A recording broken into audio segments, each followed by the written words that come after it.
Hello. What's up, everybody? It's Friday. Super funny how much everyone harped on keeping your servant's identity a secret, and then Lysithea shows up and immediately says, "Look how huge my Hercules' pecs are." True.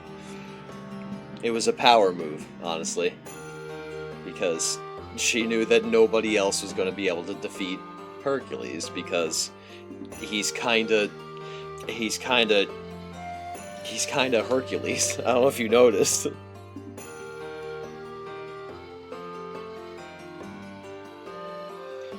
But yes, today is the day that would have otherwise been on Monday.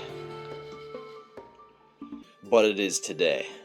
Welcome to Fate Fridays, because Mythos Mondays was dedicated to another kind of Mythos. If you've played 16, you know.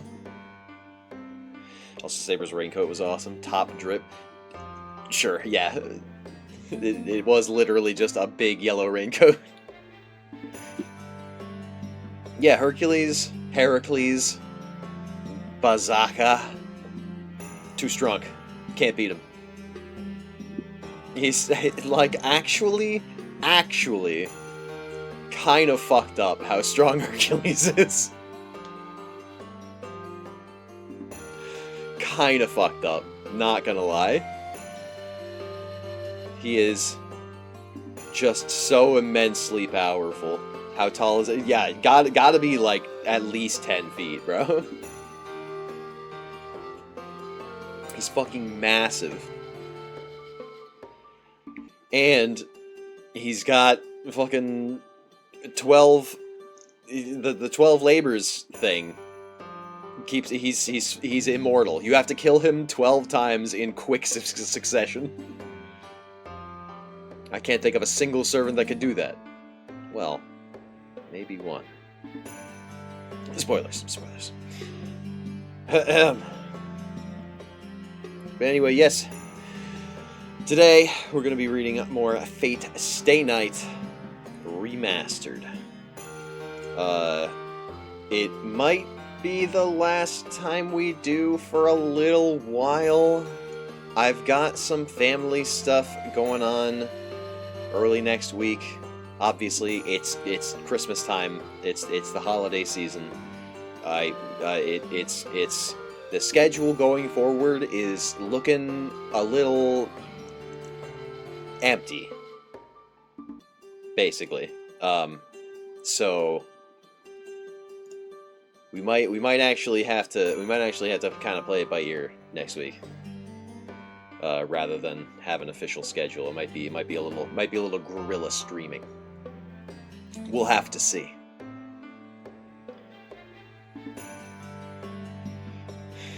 Why do you post shit like that? Why? Merry Chrysler.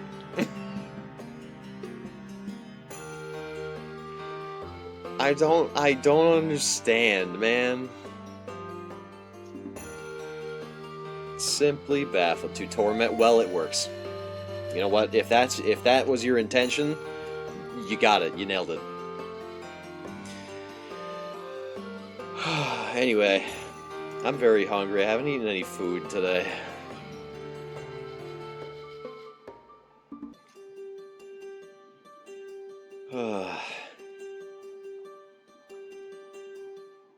Love you, boo. I don't think you do.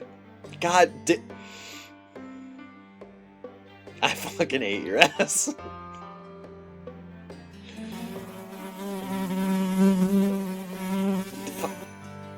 Get out of here. What did you even land on? Damn, alright. Didn't know it was stinky too. Fuck. Huh.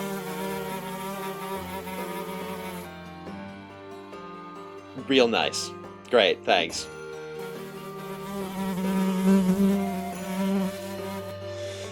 What the fuck? Ocean fly. Ocean man. Okay, alright.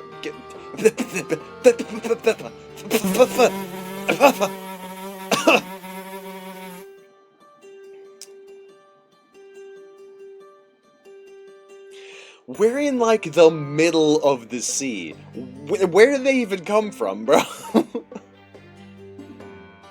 What the fuck?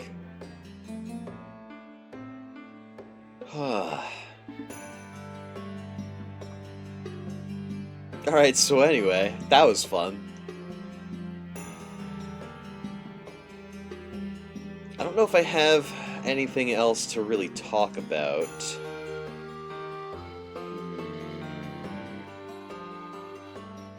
Yeah, mostly just that next week is going to be kind of... Is that a penguin? New to you too. That's very on brand for Christmas.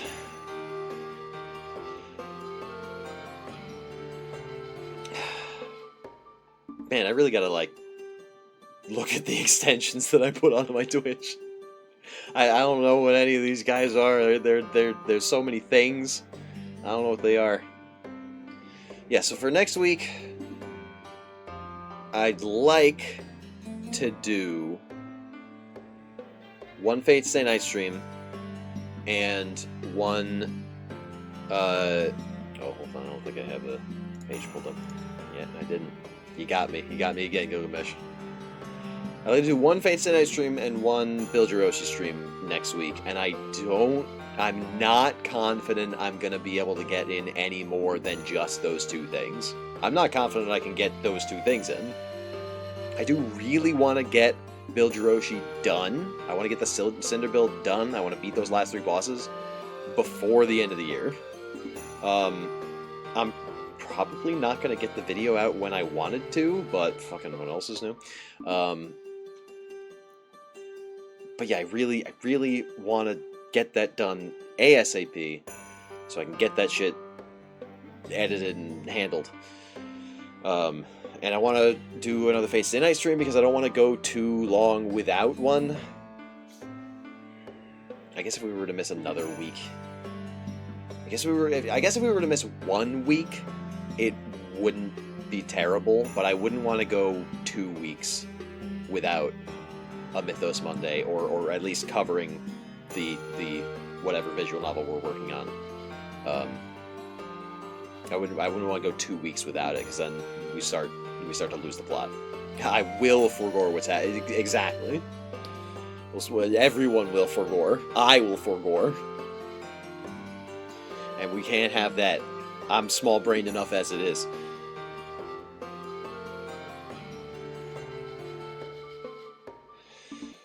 I think that's kind of everything. Not a lot going on. Mostly quiet on the seafront here.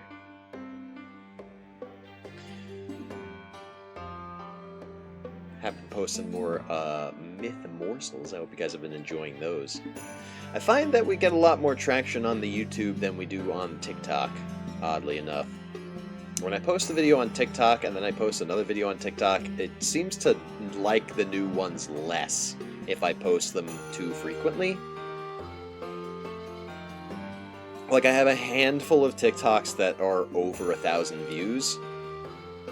One of them is was my debut teaser.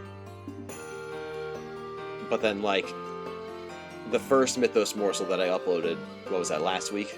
During the Game Awards? The Okami one? That one got over 1,000 views. The one after that, the Elden Ring one, got like half as many. And then the Caesar and Pompey one that I uploaded, what was that, Wednesday, I think? Got like half of that. And then I uploaded a clip that got around the same from the Tekken stream. And then my new introductory video, because I finally shot one and edited one, that got like nothing. So it's weird. TikTok's very strange when it comes to uploads, because it's hard to tell when you should be uploading. I've heard people say that you want to be uploading multiple times a day. I don't know. I can't. I don't have the resources for that kind of schedule. I can't be uploading 3 separate shorts in a day. In one day, I will run out of content massively quickly. And especially myth morsels, because those take a little more. Those are more work than just clips. It's just clips from the stream is very easy to do. But myth morsels actually take some effort. I gotta write them, I gotta record them, I gotta edit them, and then they can go up. It's not very intensive, but I like doing it. I like them.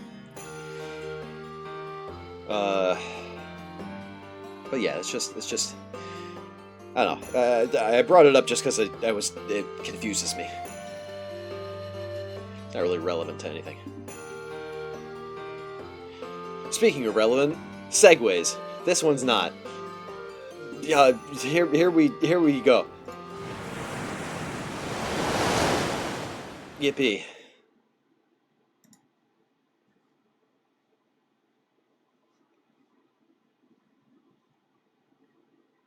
Flashbang! Gilgamesh, are you okay? How did you do that?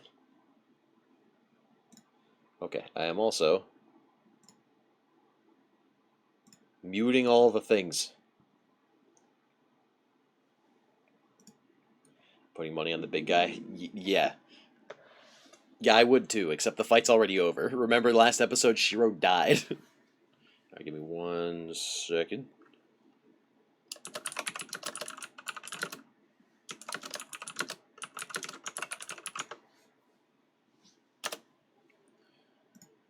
Boop. There you go. Oh. Ah.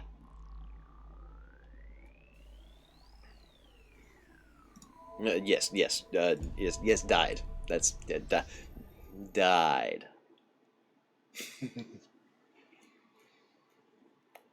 I'm so used to winking with my right eye, but well, to peek behind the curtain, the facial tracking for VTube Studio, what appears to be my left eye is actually tracked by my right eye IRL. So, like, this is me closing my right eye, this is me closing my left eye, and it's a little, obviously it's a little hard to tell anyway, just because of the rigging, because of the track, because of the tracking rather, because I. But anyway, point is, I can't wink with my right eye like I would normally do in real life because it tracks to the left eye on the model. Why is that? Wait, that time I was on the right channel. Why was it still going? That's so confusing. Doesn't matter. I fixed it and then it broke itself. SMH. Anyway, all that's irrelevant. Let's get to the story, shall we?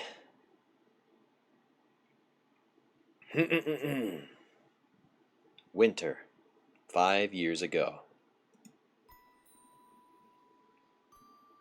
It was a beautiful moonlit night. I was just enjoying the sight with my father, Kiritsugu Emiya. It was winter, but it wasn't very cold. On the veranda, it was just a little chilly. The perfect weather to watch the moon. Kiritsugu didn't go outside much anymore. He rarely went out, and he spent most of his time lounging around the house. Every time I recall this, I still feel regret. Why didn't I realize that he was acting the way any creature does when they know their time is almost up? When I was a boy, I wanted to be a champion of justice. He blurted it out, just out of nowhere. My father, who already seemed like a champion of justice in my eyes, said that as if he were reflecting on a memory. What, you wanted to? So you just gave up on it? I asked, unable to completely hide my disappointment. Kiritsugu smiled apologetically and looked up at the distant moon. Unfortunately, yes. You can only be a hero for so long. It gets harder to call yourself one as you grow up. I wish I'd found that out earlier. That made sense to me. I wasn't sure why, but if Kiritsugu said it, then it had to be true. Oh, well, that's too bad. Yes, it really is too bad. Kiritsugu nodded in agreement. So I just kind of blurted something out, as if it were a natural thing to say. Okay, if you can't do it, then I'll do it for you. You can't do anything because you're an adult, but I can. You could leave your dream to me.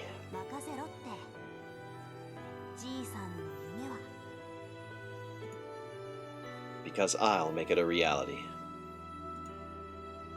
The bold promise made my father smile. His face said everything I needed to know. Kiritsugu made a long, contented sigh and whispered, "Ah, that's a relief." There he closed his eyes, and so too his life came to a close. He looked so peaceful, like he was just going to wake up in the morning, so I didn't think much about it. Maybe it was because by then I was used to seeing death.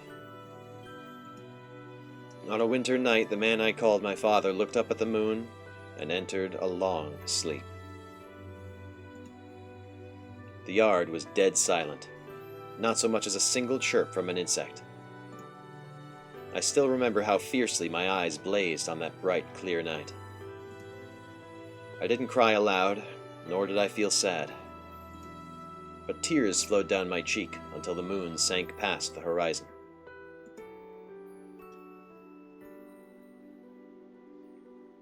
This happened in the winter 5 years ago. I probably cried 10 years' worth of tears in that time, so after that, there was nothing left. Fujine's dad took care of the funeral arrangements, and that's how I ended up living in the Emiya mansion all alone. Kiritsugu's passing didn't change anything for me. I was set on becoming a man who champions justice and does what's right, just like my father, so I didn't have time to sit around. That's right. I never talk about this, but I still remember it. 10 years ago, a man saved me from a fire. He picked up a burned, dying child and carried him out of hell, weeping with joy. I've admired him ever since. Nobody saved me. I couldn't save anyone. In the ruins of the fire, there was only a boy who was saved and the man who saved him. That's why I aspire to be like him. I wanted to become a hero of justice that saves people and doesn't let anyone die. That's who he wanted to be, and he passed his wish on to me before quietly letting the curtain fall. It's only natural for a child to follow in their father's footsteps. Shiro Emiya must become a hero of justice and save someone the same way that he was once saved. I swore to myself I would do it. I vowed to fulfill the dream of the man I most admired. But honestly, I didn't know how. What did Kiritsugu mean by doing the right thing and championing justice? How can I grow up faster? Is there some magical way to make Kiritsugu's dream of making everyone happy come true? Seriously, what am I supposed to do when I become a master and I can't get the blonde girl with me out of my head?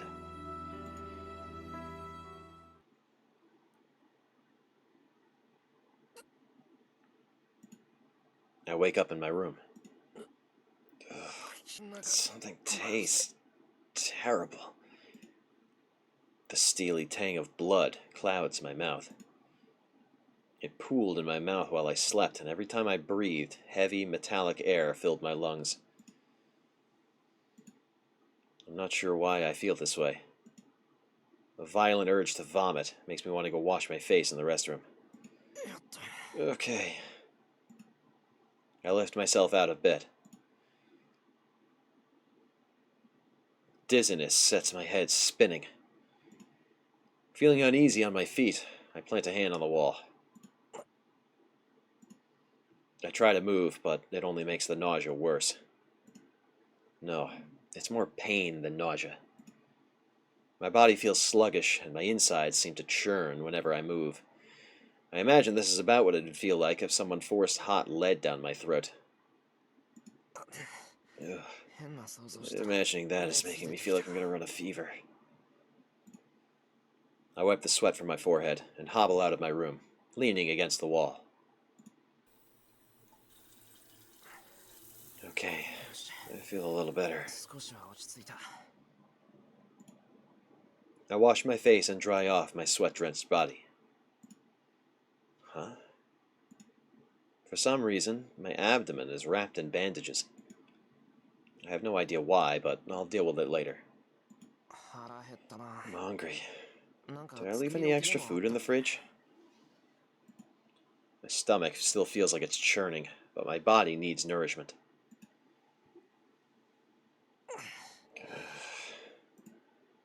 I suck up the discomfort and keep walking, braced against the wall. The dizziness won't go away, and worst of all, my whole body feels dull. Ow, ow, ow. I keep moving forward, making pathetic noises along the way. What the hell did I do before I went to bed last night? I don't remember training strenuously enough to make my entire body ache.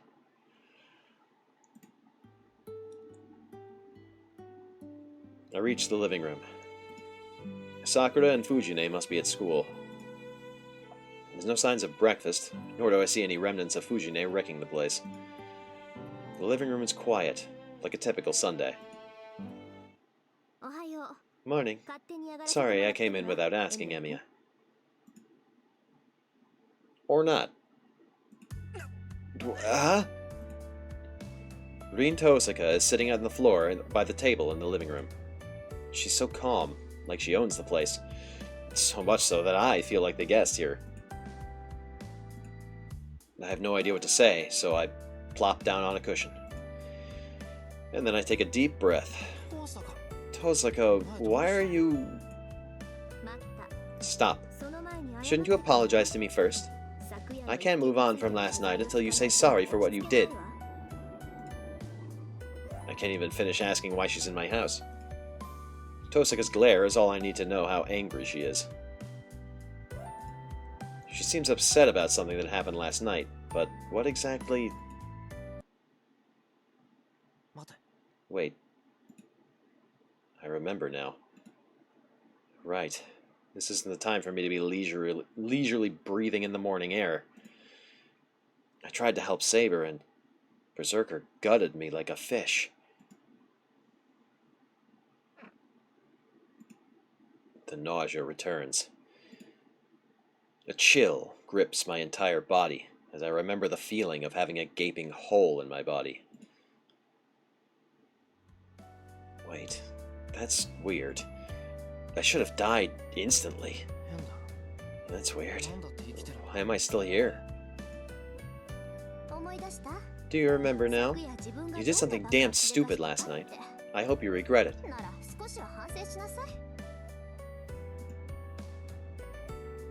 Tosaka huffs critically. That kinda ticks me off. My brain, frozen since seeing Tosaka in my living room, finally grinds into action. What are you talking about? I had no choice.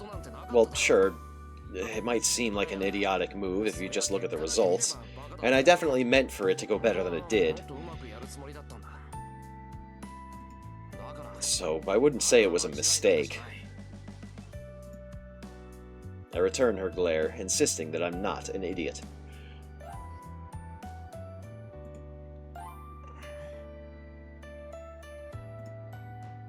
What?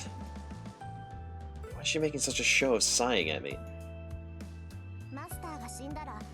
If the master dies, the servant disappears too, remember? I can't believe you actually tried to shield your own servant. Listen, if you die, then Saber is gone too. If you wanted to save Saber, you should have thought of another way to do it from a safe distance. Honestly, do you realize how pointless it is to risk your own life for your servants?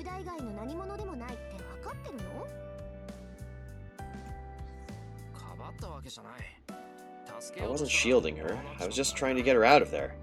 I didn't think that would happen to me. I knew I might die if I got near a monster like that, but that's besides the point. Fine. Then you had the wrong idea. Tosaka only looks more irritated, like she knows exactly what I'm thinking.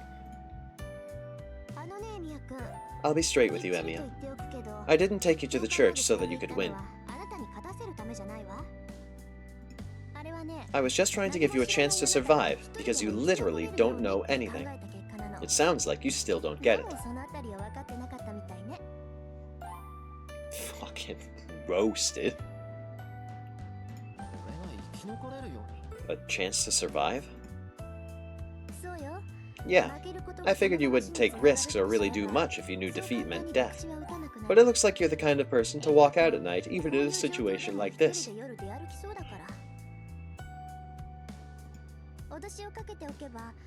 I thought that if I scared you straight, you wouldn't throw your own life away for someone else. And if you're lucky, you'd make it until the end. I see. That didn't cross my mind. But why are you upset? What does me dying have to do with you?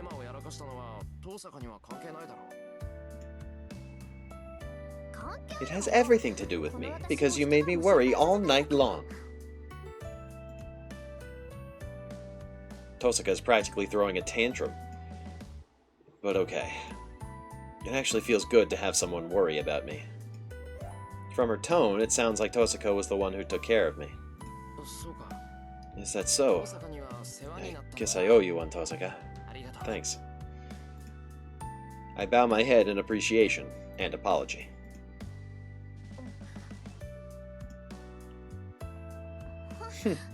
As long as you understand. If you learned your lesson, then use your head next time.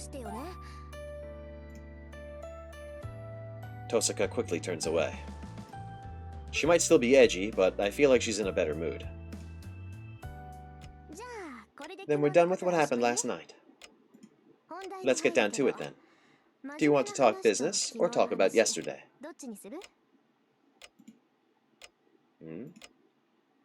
Tosaka prompts me matter-of-factly. Her straightforwardness takes me off guard, but now that I think about it, she must be her only because she has something to discuss. If she hadn't had something to discuss, she'd have gone home already. Tosaka's my enemy, so what could she have to talk about that would prompt her to stay in enemy territory? I'm curious to know what she's thinking, and I also want to know what else happened last night. I have to ask anyway, so... Oh. What do we think, Chatto? You want to ask about what happened after we got, I was going to say gut shot, but gut splattered might be more accurate. Do we want to talk about business? Whatever that may mean? Or, do we see that the entire situation is heading south?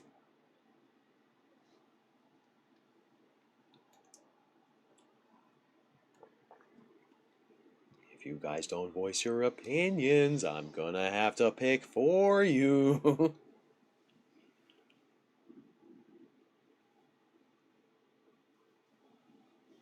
My hand is itchy. I probably need some moisturizing lotion. It's cold today.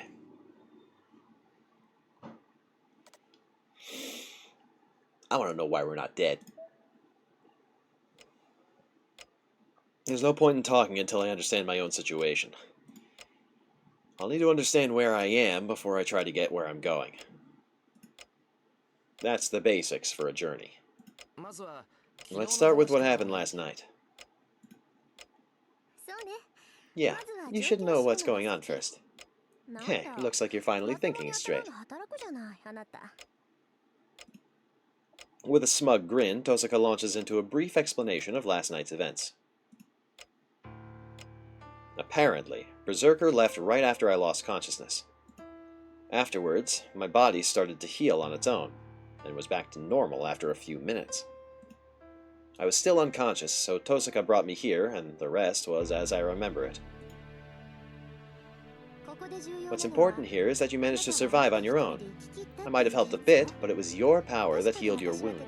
So don't get that twisted, okay?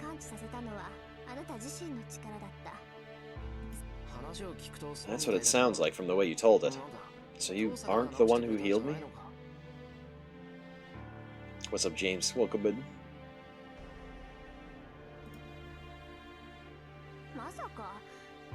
No way. I can't revive someone on the verge of death. What was I supposed to do about your intestines scattered on the pavement? Allegedly, I've never heard this, or I've only ever heard this, I've never seen it done, but allegedly, if you are someone else's, like, cut open, and their guts are spilling all over the place, as long as there's no, like, damage to the organs, you can just kind of put them back in, and then they'll rearrange themselves the way they're supposed to be. Allegedly. I don't know how true that is, but I have heard it on multiple occasions. Obviously, if something's like suffered a puncture, like if you got stabbed or something, then like that needs to be treated. It's not just gonna fix itself. But like, if everything's in your body and everything's like still functional, it'll sit itself where it's supposed to be. Yeah, I don't know. Like, on the one hand, it kind of makes sense, because, like, your DNA knows where everything is. The missile knows where it is because it knows where it isn't, sort of thing. But, but on the other hand, like, there are people who just have, like, issues, that naturally occurring, like, bodily issues where things aren't where they're supposed to be. So, like, maybe it's not real. So I really don't know. But I've heard it from fairly reputable sources.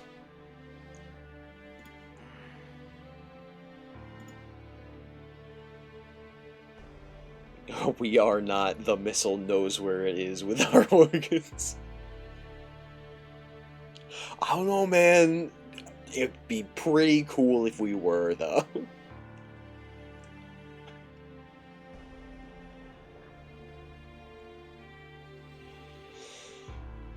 I don't really have an answer to that. My stomach is back to normal, yes, but I'm honestly still dubious about what Tosaka said. I can't even use any healing magecraft, much less raise the dead. Which means it must be your servant. Either your servant is pretty powerful, or something happened when you summoned them. I think it's both, actually, but you must be connected by some line.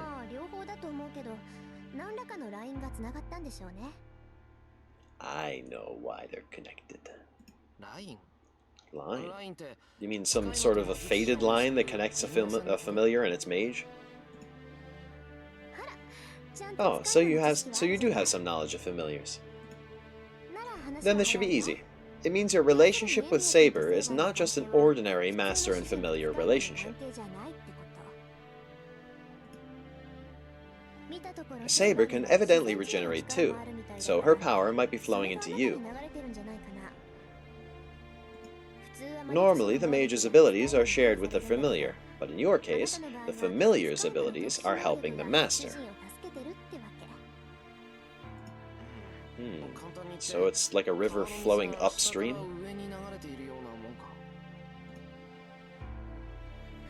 That's a good way of putting it. Normally, that wouldn't be possible, but Saber's magical energy must be powerful enough to change the flow of a river. Otherwise, there's no chance she'd be able to go up against Berserker with that tiny frame of hers. It wouldn't normally be possible. Does that mean your relationship with Archer is a normal mage and familiar relationship? That's right. He doesn't listen to a word I say, but that's our relationship.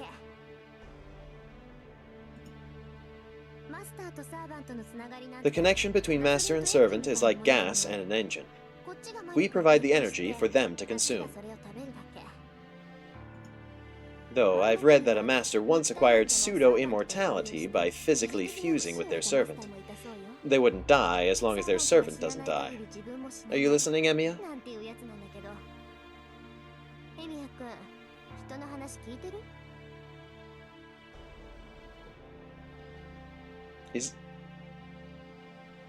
Is that in... That couldn't be in reference to Apocrypha, could it? Well, I mean, obviously it wouldn't be referencing Apocrypha, this came first, but like...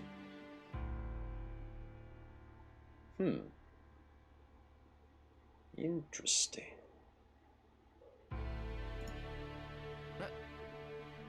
Huh? Yeah, I am. Then Tosaka, does that mean my body will heal from injuries even if I don't do anything about them? At the cost of your servant's magical energy. I don't know how it works, but it definitely has something to do with Saber being stuck in material form. I don't think you learned any curses of natural regeneration. Of course not.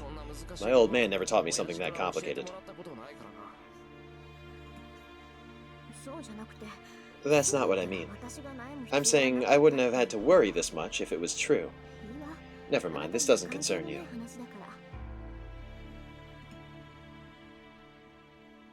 Huh? What does she mean? I wonder why Tosaka's being so roundabout. Anyway, just don't do anything rash.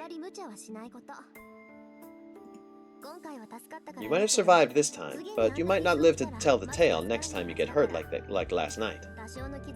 It's probably best you just ditch the notion that any small wounds will heal on their own. I know. Saber had to help me because I went and got myself hurt. I don't have any excuses for that. That's not the point, dummy. Let me be clear, it costs more than Saber's magical energy to heal your wounds.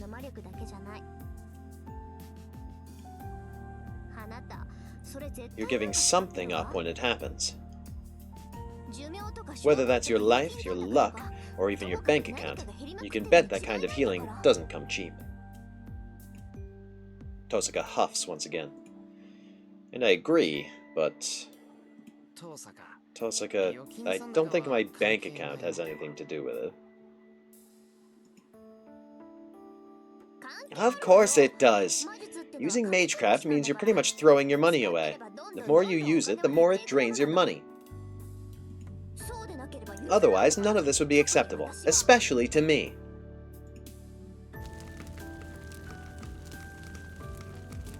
Tosaka absolutely explodes with fury. It's odd, really. The more I talk to her, the more this Tosaka feels like the real one, while the girl at school feels like an act. Though, I guess I already noticed that yesterday. Well, putting the topic of money aside, I want to talk about something serious. Are you ready, Emiya? It's the main reason you're here, isn't it? Let's hear it. Then I'll be frank. What do you plan to do next?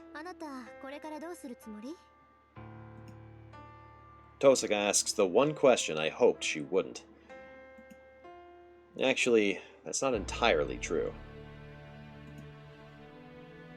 It's not that I don't want her to ask, so much as I haven't really thought of my answer yet. What am I going to do now? It's the question I want to ask. To be honest, I don't know. I know there's a competition for the Holy Grail, but I've never been in a battle between mages.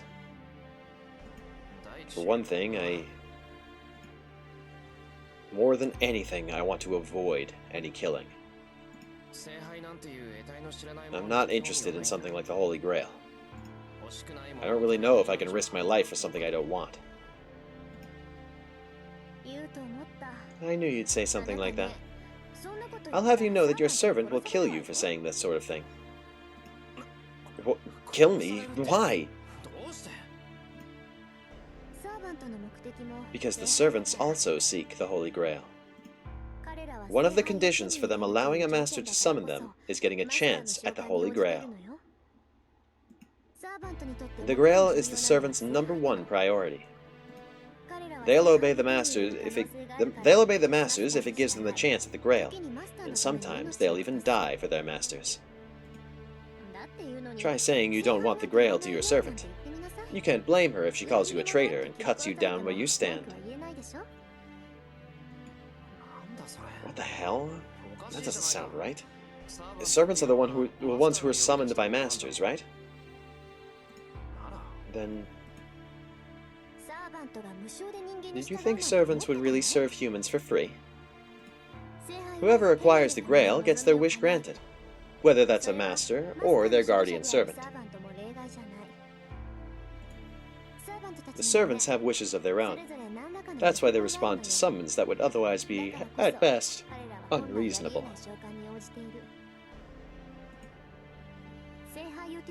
Masters don't summon servants to help them get the Holy Grail.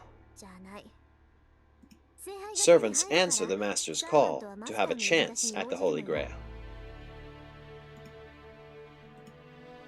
The servants have wishes too? Does that mean Saber also has a wish she wants granted by the Holy Grail? That's why servants will go out and eliminate other masters, even without being ordered to. Only one person can get the Holy Grail. They won't allow it to fall into the hands of anyone other than their own master. Unlike masters, servants don't have the power to take away command spells. The only way they can neutralize other masters is by killing them.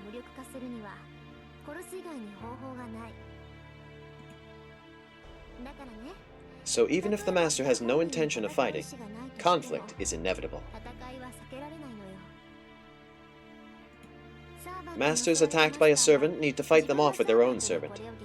Kirei told you plenty of times about how that is the heart of the Holy Grail War. Yeah, he told me enough of that last night.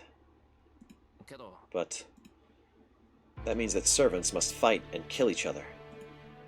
I thought it would have been enough as long as the masters made peace with each other and gave up the Holy Grail.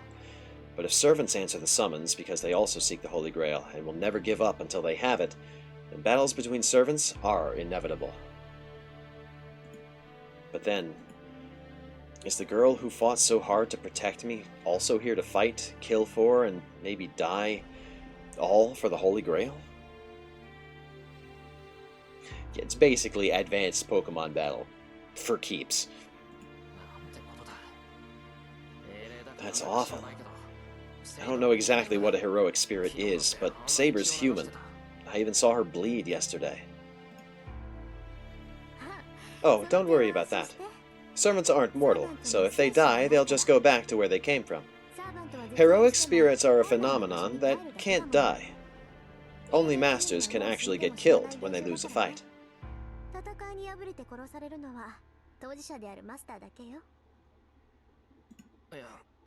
No, I mean, even if their deaths are figurative, it doesn't change the fact that something which takes the form of a human dies in this world. What, you have some hang-up with killing? You've got some nerve calling yourself a mage with morals like that. Tosaka's right. As a mage, death is never far. I understand that fact, and I've long since resigned myself to it. But I'm not strong enough to be the judge of when and where other people should live or die. Of course I do. I won't be party to some war where people murder each other. Oh, really? So you're just going to sit and wait to be killed? You're going to just hand the victory to some other master? That's not my point. All I have to do is stay alive until the end, right? I don't intend to kill anyone, but I'm also not going to hold back if I need to defend myself. Someone who shows up ready to kill others can't complain about getting killed. So you're going to play defense. You're just going to watch and see what the other masters do. Even if that thing from yesterday goes around killing everyone in town, you'll just ignore it. Oh, she's got him now. The thing from yesterday? Heracles. That twisted, inhuman demon.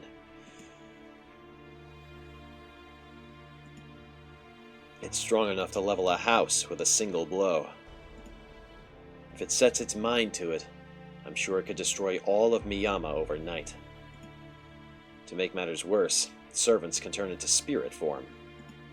Humans who lack the ability to sense the supernatural can't even see them. But as soon as servants materialize, they can interact with the physical world. You could say they're the ultimate weapons. No modern technology or weaponry can affect a spiritual form. Our attacks don't work on them, but they can hurt us. It's a depressingly one-sided arrangement. From a normal person's point of view, servants may as well be natural disasters. Love that song.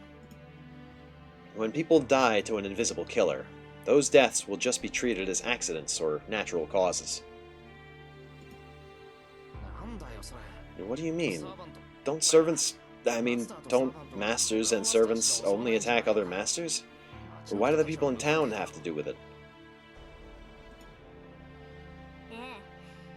If only the world were so peaceful. If that was the case, then we wouldn't need Kirei to play referee. I should have mentioned this sooner, but servants are spirits. Their forms are complete, static, so they do not grow. But they still need magical energy as fuel. When they are provided with more magical energy, they are able to use more of the special abilities they had when they were alive. That's not unlike us mages, actually. Do you see what I'm getting at? Yeah, it's like repeatedly using magecraft. Magical energy is like gunpowder. The mage is the gun itself.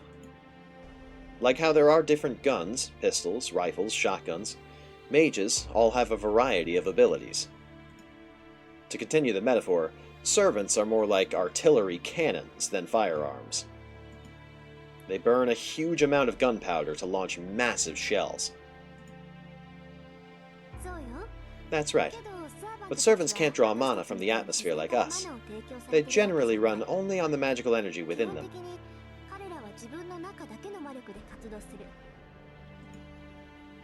It's our job as masters to supplement that energy. Their power is limited by their own energy supply, plus whatever their masters give them. That means a half-baked master like you has no chance against a more capable master, right?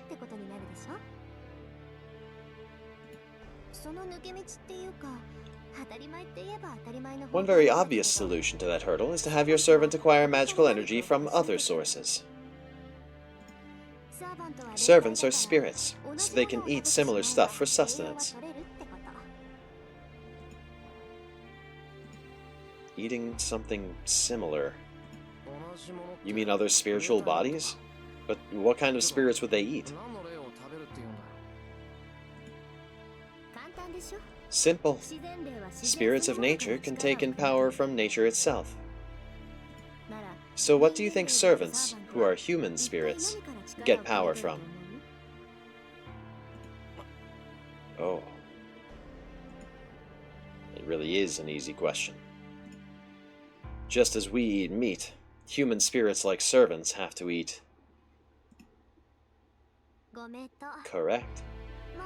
To be fair, the magical energy supply from masters chosen by the Holy Grail should be enough in most cases. But shouldn't it be obvious that they gain more energy by getting it from more than one person? Bluntly speaking, inferior masters have to feed other people to their servants.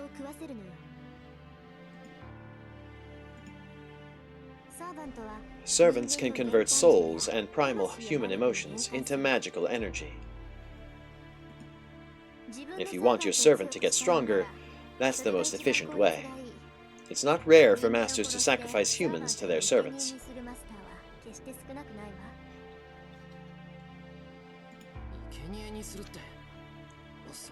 Sacrifice? Are you saying there might be masters out there who go around killing people to make their servants stronger? If they're not choosy about their methods? Maybe. But I can't see a smart master doing something like that. No matter how strong a servant is, they're still limited by energy capacity. They can't store any energy above a hard limit, so there's only so much they can benefit from mass murder. For one thing, the association won't just turn a blind eye to someone going around murdering people. But more importantly, the other masters will be able to figure out the servant's abilities and identity based on the victim's cause of death. That, and they'll work out the other master's identity too. Concealing your identity in a Holy Grail war gives you a big advantage, so any normal master would be unwilling to use their servant.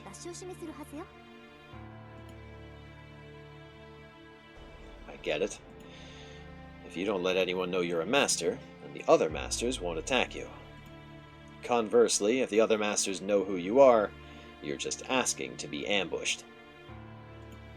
It stands to reason that no one would be reckless enough to let their servant attack civilians and risk getting exposed. Well, that's a relief. As long as a master doesn't order it, servants shouldn't indiscriminately attack people. Probably not. They're supposed to be heroes, after all. I don't think there are any heroes who'd attack innocent people, though I can't say that for sure.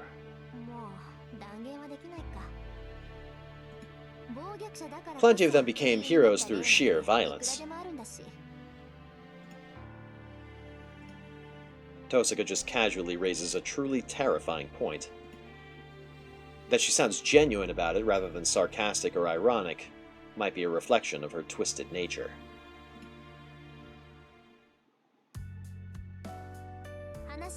We're getting off topic. So, what's next for you? It popped before you could get to it. I saw that. That's a shame. You claim you won't kill people, so are you just going to stand by and watch the other masters do God knows what?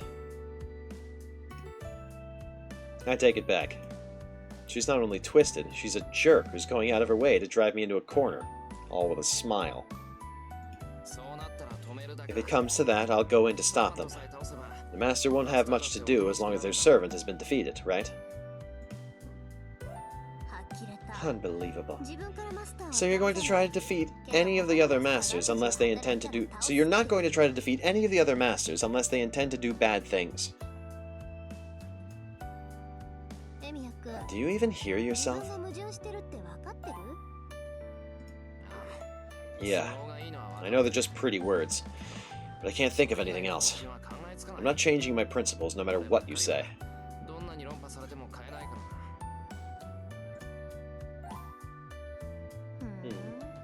There's just one problem. Should I spell it out for you? I can see the gears turning in her head. She's up to something. but I promised to listen, so I need to hear her out. Yeah. Do you remember the master from yesterday? The little girl who just casually ordered her servant to kill us both. How can I forget? She attacked us on our way home without any warning. She is definitely going to come back and kill us. I'm sure even you've worked that out. Oh, right. That girl's a master too. She knows that Tosaka and I are both masters, so she's bound to come after us eventually. It could be today or tomorrow, but we've already signed our death warrants. I have no chance of stopping that monster. Her servant Berserker is on a whole other level. As inexperienced of a master as you are, you're no match for that thing. And you've been saying you're going to protect yourself by doing nothing. You are not going to be able to defend yourself. Look who's talking. You have no chance against that thing either.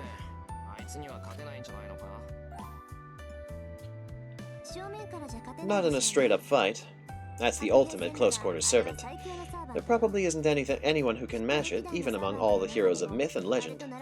If Berserker attacks me, there's no escape.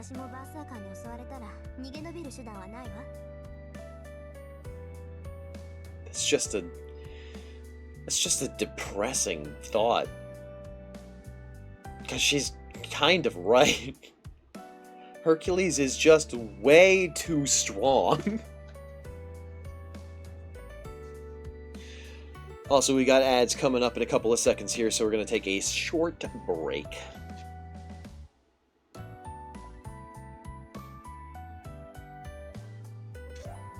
I'm actually going to go see if I can scrounge up a snack or something really quick.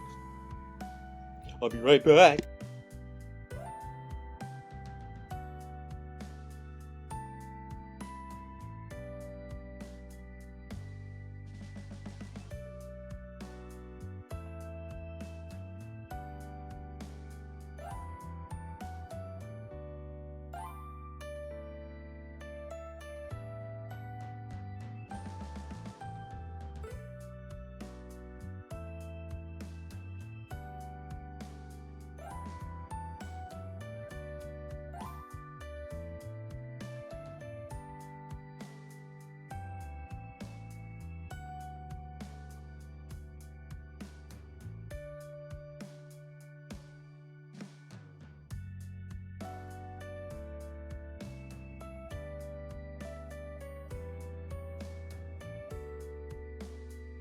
Okay, I have acquired a single slice of pizza to tide me over.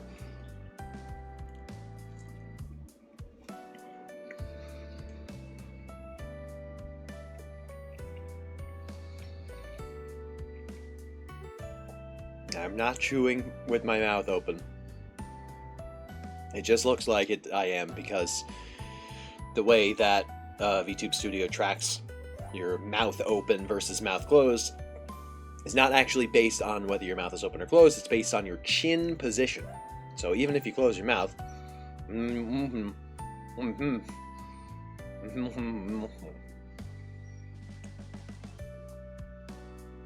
like it looks like it's open because I'm opening my jaw while keeping my lips closed.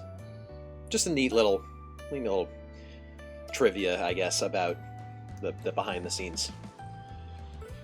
I don't know, I just really like the technology, it's really cool. I like figuring out how it works and all of that stuff.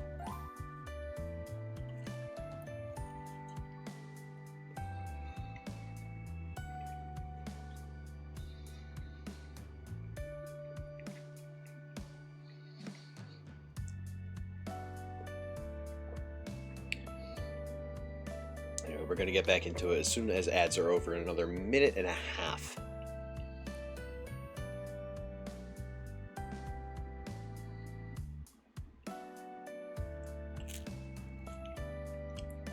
Until then, I'm going to keep eating this pizza.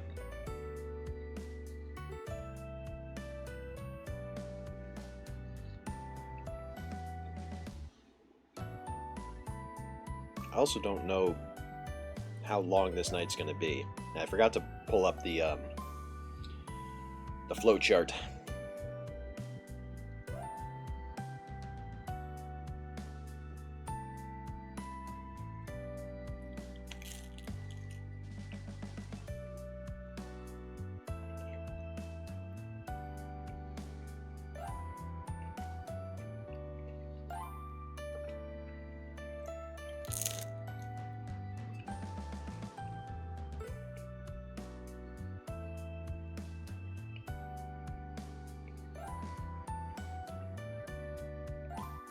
I'm pulling it up right now.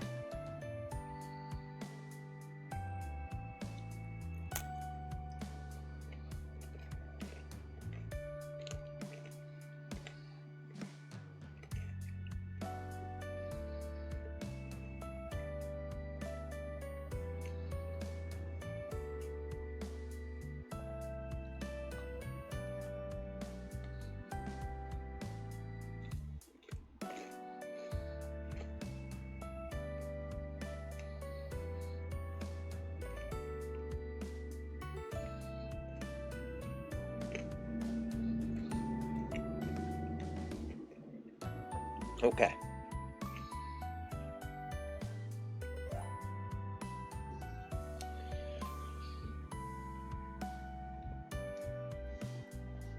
So I just checked the flowchart. We have no dead ends in this day, so we don't. There's not going to be any crucial decisions to make. Spoilers, but it actually makes it a little easier for us. So, without any further ado, now that ads are over, let us continue.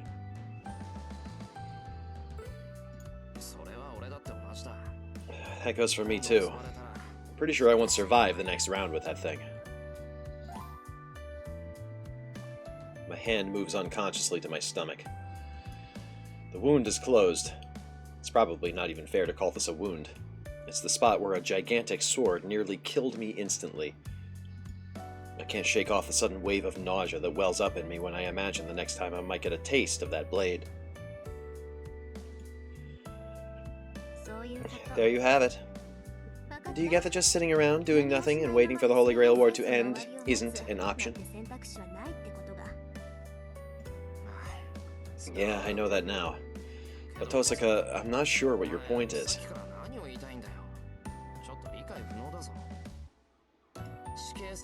I'm sure you're not just here to make fun of my inevitable doom. Are you?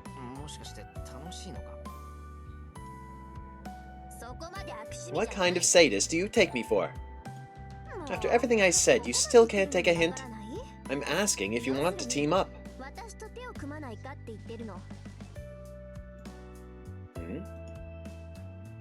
What now? What? If I take those words at face value, that means... You want to team up with me, Tosaka? Yeah, my arch is still recovering from a serious wound. That's going to take some time, but in the meantime, I'm not completely out of the fight. And while your servant is superb, her master is dragging her down, making her half as effective. See? Put the two of us together and you've got a whole. Hey, I'm not that bad of a mage. I count 3 times in which you almost died. You're the first person I know who's had that happen in a single day.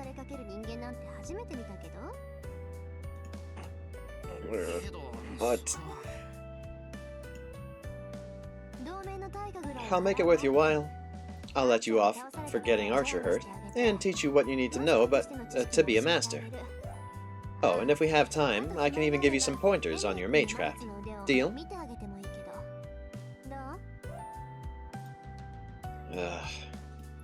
It is an attractive proposition. I know next to nothing, and Tosaka does seem knowledgeable. And I'd like to avoid fighting her if I can. Emiya, I'm waiting for your answer. She urges me to make a choice. I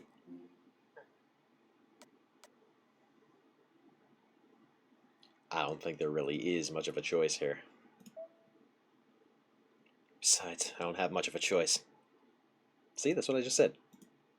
There's too much I don't know, and I have no experience as a mage. If Tosaka's offering to help me, however temporary, it's an offer I can't turn down. Alright, I'll take your offer, Tosaka. Honestly, I'd really appreciate your help. Then that settles it. Let's shake on it. We're allies until we defeat Berserker. Oh, right. Yeah, I guess that should be the arrangement. I guess I don't have control over the timing, but it'll probably help to know the timeline. I shake the offered hand. I'm a little perplexed. Tosca's hand is so soft, it reminds me she's a girl. My hand, in comparison, is covered with scratches, and it seems a poor match for hers. The moment I think that, I find myself getting embarrassed, and I quickly pull my hand back. What's wrong? Are you changing your mind about working with me? It's not that. I really appreciate that I'm going to be able to work with you. That was more, a personal thing, so don't worry about it. Tosaka looks at me strangely. Oh. Her face turns mischievous. What? I might dissolve our agreement if you say something stupid. I'm serious, I really will. Was that the first time you held a girl's hand? I thought you had a lot of friends. I didn't realize you were so shy, Shiro. 4 months! That's 0.3333 human years. Which would be 2 wolf years. Hell yeah! Thank you so much for the resub, Clay. 4 months already. Wow. That's crazy. Also, hello. Hello to you too.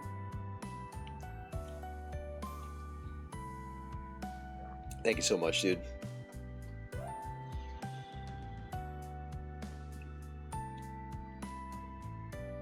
Two wolf years. Crazy.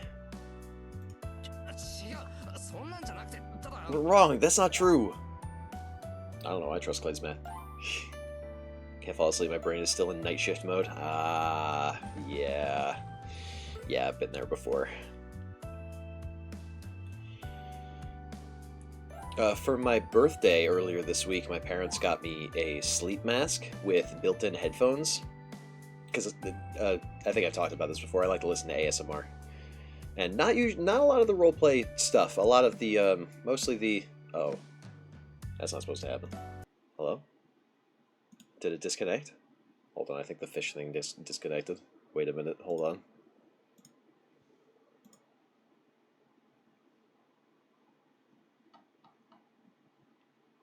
Is it okay? It had a little dialogue thing pop up. Let me test it. Let me test it. You guys don't have to waste your points.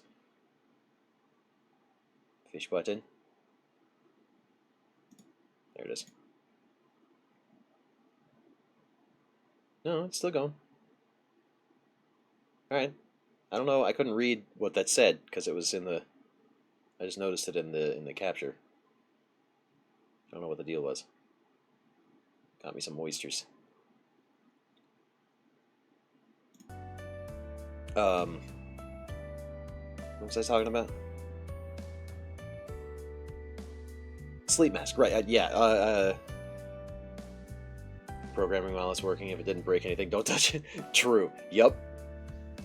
Right, sleep mask. I had a sleep mask with built-in headphones to listen to, like, ASMR and stuff, and boy, did I not realize how sensitive I am to light when I'm trying to sleep. It is aggressive, because once I started wearing the mask, so much better. So much better.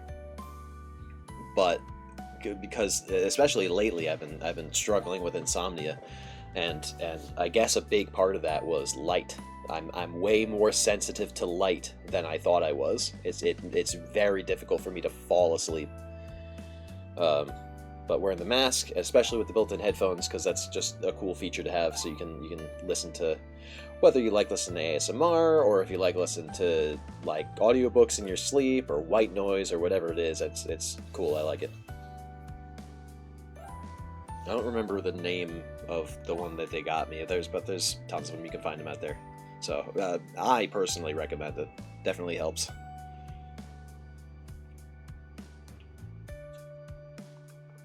Also, a ton of audiobooks. Yeah.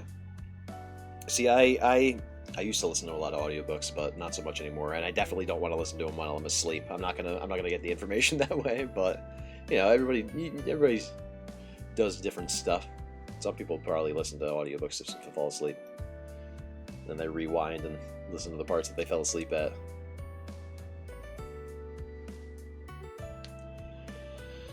Ahem.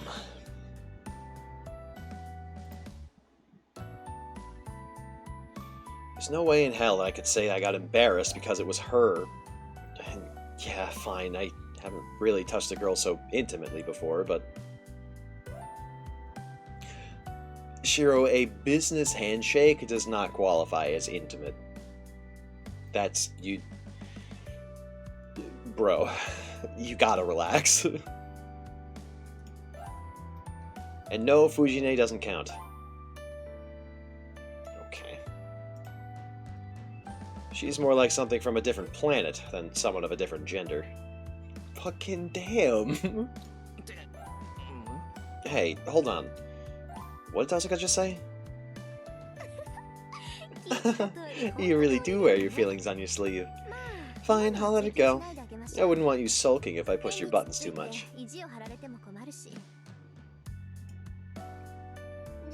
Then here's my deposit. Consider it a proof of my alliance with you. I don't know where she'd been keeping it, but she tugs out a giant book and slaps it on the table. It looks like a diary. There's no title, and the cover is wine red. It seems to be Tosuka's trademark color.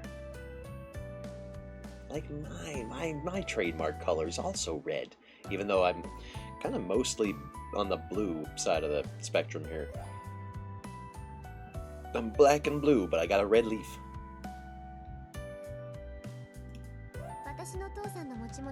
This was my father's, but I don't need it anymore, so I'll give it to you. It's not the kind of thing a full-fledged master needs, but I figure you might benefit from it. Tosuka gestures for me to flip through it. Okay, thanks. I open to a random page. And then...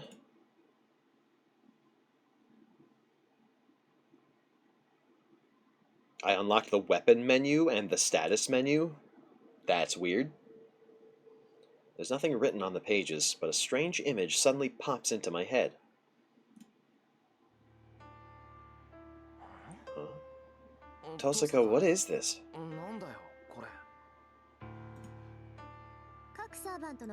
It's a chart that records each servant's abilities. You know there are certain rules in a Holy Grail War, right?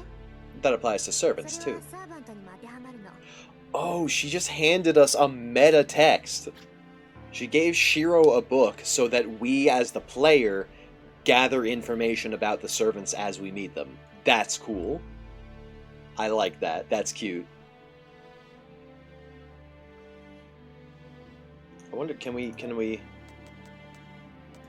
Yeah. Yeah, look at that. We get little, details. And it get... A in agility. E in luck. Yeah, checks out. Got a B, noble phantasm. What the hell? Yeah, it's fucking cool. Oh, it tells us his true name, even though we don't know it yet. Whoops. We get no information about Ryder because we haven't met them yet. Or Caster. Or Assassin. And then Berserker. Alias Vil von Einsburn, Heracles, male, 253 centimeters. Somebody was asking how tall Hercules was before. 253 centimeters. That's really tall. Wait a minute. I don't know what the corruption is to feet and inches, but that's really tall.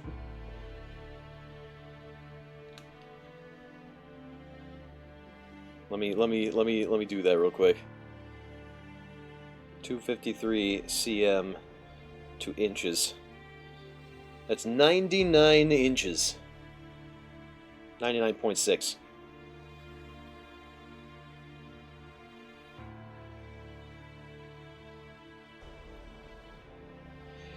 That's a little more than 8 feet. That's 8 feet. What's that? 8 feet 4 inches.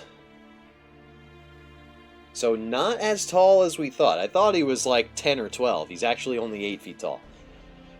Only 8 feet tall. And 311 kilograms, which is, almost 700 pounds.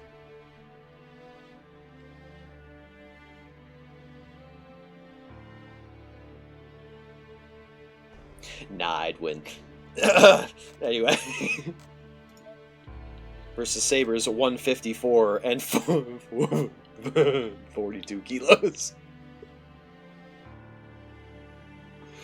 That's 42 kilos is less than 100 pounds.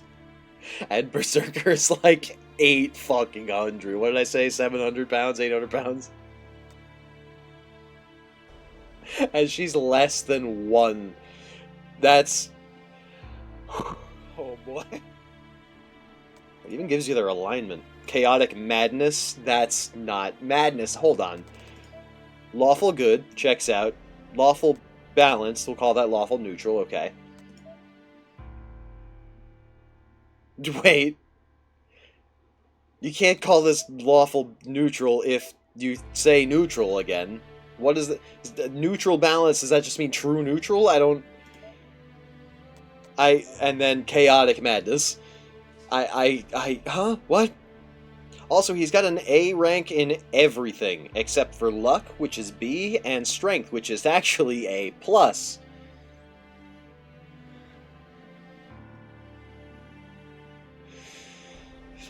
yikes, dude. Oh my god. Saber's Noble Phantasm is listed as a C, which pretty sure is not correct. Granted, we don't have any information about her Noble Phantasm yet. Get skills? We got her skills? Am I playing Fate Grand Order right now? What the hell?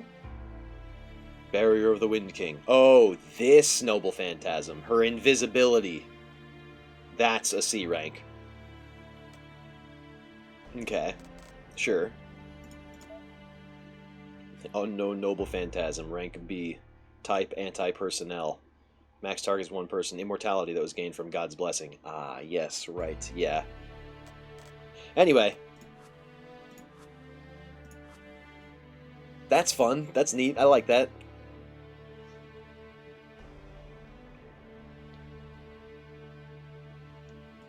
Shocked that Saber put up any kind of a fight, actually. First of all, only 7 heroic spirits get summoned. Except for certain extenuating circumstances. The 7 can only be summoned after they are assigned to one of the predetermined classes the Holy Grail has prepared in advance. Instead of summoning the heroic spirits themselves, the Holy Grail creates a vessel close to each heroic spirit, and then summons the spirit into it. You know how seances and mediums work by calling on the spirit and drawing them into the caster's body so the spirit can communicate, right? It's like that. In order to summon spirits from different ages, you need a sort of container.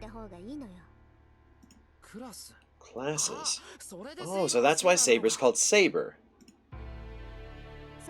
Exactly. Remember that heroic spirits need to conceal their identities. That's why you never say their real name. So, their summoned class then serves as their name.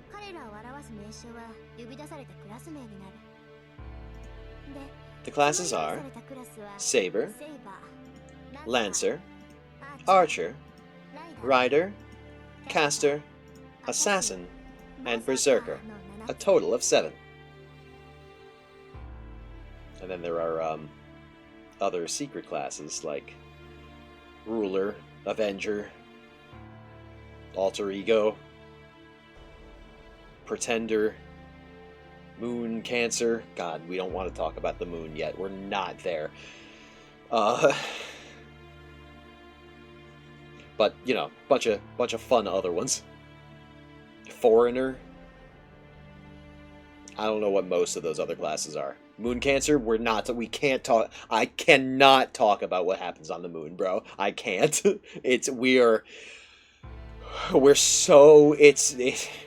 When Fate Extra Record comes out, hopefully next year, because I've been waiting for that game for a long time, then we can talk about what happens on the moon. Some shit happens on the moon.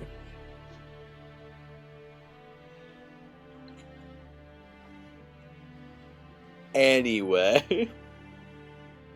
Is Goblin Slayer a class? No, but if Goblin Slayer from Goblin Slayer was a class, I'd peg him as either a saber or an assassin, probably.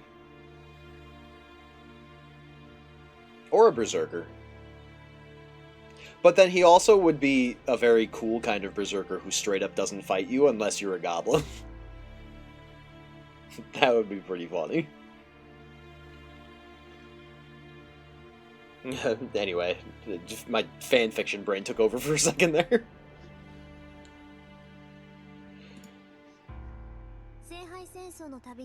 The class lineup may differ depending on the Holy Grail War, but we have a classic lineup in this war. Common belief is that Saber is the most powerful. So there are other... So we do know about other classes that exist. Okay, cool. That's canon. I mean, obviously it's canon, because Fate Grand Order is canon. But, like... Huh. It's, like, known that there aren't just 7 classes. These are just the traditional classes. Interesting. Each class has its own unique characteristics, but each servant's abilities differ according to the summoned heroic spirit's rank, so be mindful of that. Right, so depending on what heroic spirit is summoned into which class, their abilities and power, I guess, are going to be different. So, because Saber was summoned as a Saber, she has certain abilities. If Saber was summoned as a Lancer, for instance, she would have different abilities. A heroic spirit's rank. You mean how strong they were in life? That's part of it, but their abilities are also dependent on their notability. What they did, or what kind of weapon they wielded, may not change, but their basic abilities will change depending on how famous they were in their time. Heroic spirits are like gods, so they become more powerful the more people worship them. I guess you could say their essence becomes more potent. It's similar to divine spirits falling in rank to elementals if they lose devout followers. Similarly, a hero forgotten by the people doesn't have much power. Love to have a roguelike game with that concept. That could be interesting. Depending on what weapon class you use or something, you get different kind of, Yeah, I feel like that plays into the roguelike genre very well. Although, a hero who is powerful to begin with should retain at least some power and abilities, whether they were unknown or forgotten. Then if the hero is well known and their legend was extraordinary, they would be an A-rank servant, yeah.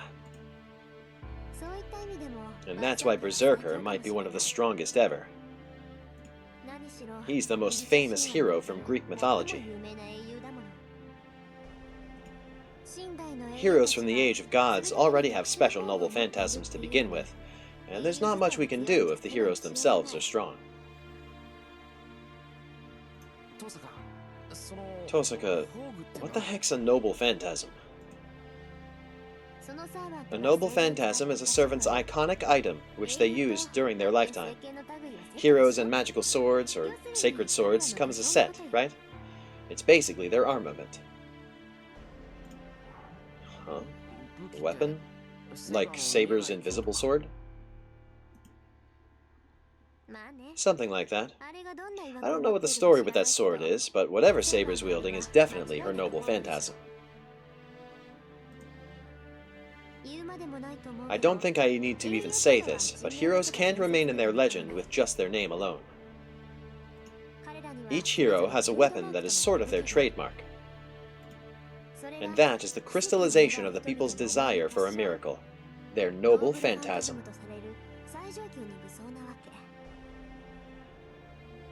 It's kind of been hinted at already so far, but the reason that Saber's Noble Phantasm is invisible is because if she were to show it to somebody, they would immediately recognize it and then know her true name. It's Excalibur, by the way. So it's a powerful magical item.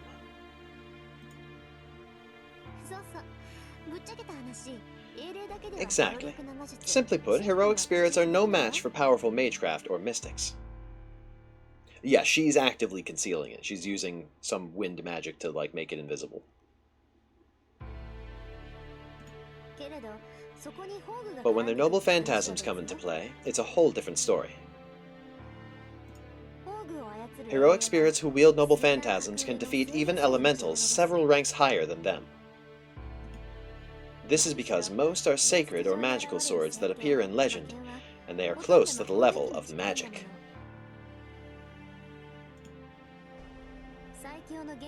Swords that can kill dragons, the most powerful species of phantasmals, shoes that allow the wearer to travel thousands of miles, or even magical swords that can kill deities. Whatever they may be, now you understand the armaments heroic spirits wield are on an entirely different level. So much so that you might wonder why they aren't invincible. Magical swords that can kill deities, like the God Slayer Greatsword from Elden Ring. It's no exaggeration to say that battles between servants are ultimately battles between their noble phantasms. So what you're saying is that these servants, who are heroic spirits, will most definitely have at least one noble phantasm. Elden Ring brain rot, true. Guilty. Yes, and as a general rule, one heroic spirit can only wield one noble phantasm.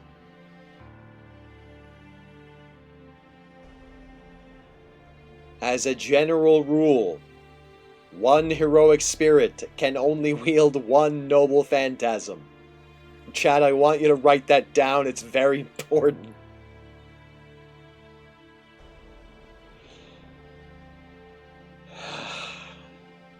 Anyway. They're usually swords or spears. Have you ever heard of the legendary Chinese sword, the Hazankin, the mountain-cutting sword? You can only swing it once, but it's a magecraft item said to destroy an entire mountain in one swing. I think it's like that. But noble phantasms are a kind of miracle activated only when their true names are spoken, so they can't be used casually. Huh? It activates when the weapon's name is spoken, right? Why would that make it hard to use?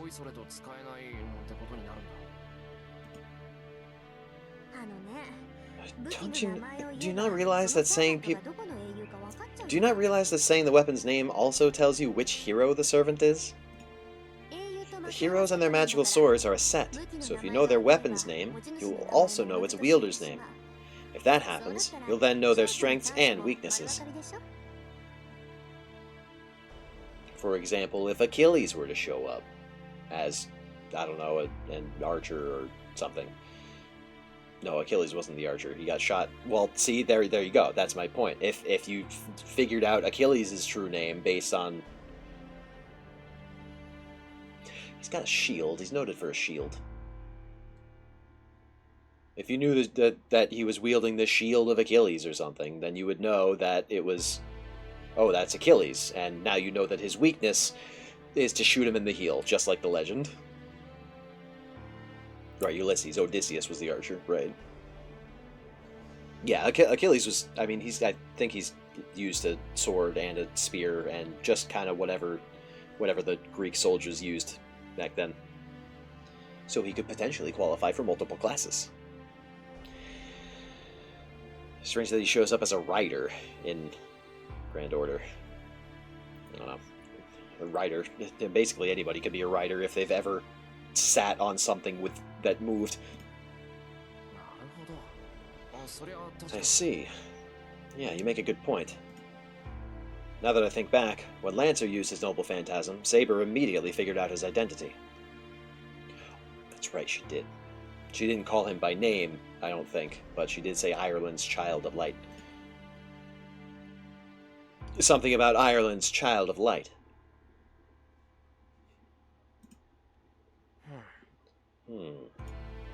Okay, so servants are separated by classes, and each of them are heroic spirits suited to that class. They're all concealing their identities, and the weapons that they wield are the most powerful aces they've got up their sleeve, but they can't use it freely or they would wind up revealing their identity. A javelin, a helmet, a cuirass, and boots forged by Hephaestus after her mom failed to prevent him to go to Troy. Right. Yeah. I do recall it. It's been a long time since I've read the Iliad. I actually don't even remember when I read it last. But yeah. I remember the story of Achilles' armor was very important. There was a whole like post episode about that. Greek myths, my brain rot. Hell yeah, we love that here.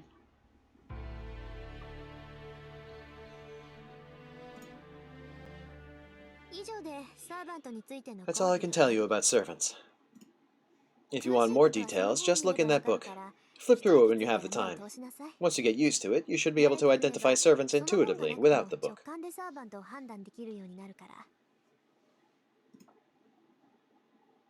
With that, Tosaka stands up. Okay, well, I'm heading home. Yeah, thanks. I'm still sitting on the floor, so I look up at Tosaka as she gets ready to leave. Don't get confused about things just because we formed an alliance. You and me, we're going to fight eventually. When all the other masters have been defeated, or even if they're still alive, we're bound to fight, no matter what. You're better off not seeing me as human, Emiya. Dark. After making very clear where we stand, Tosaka leaves for her home.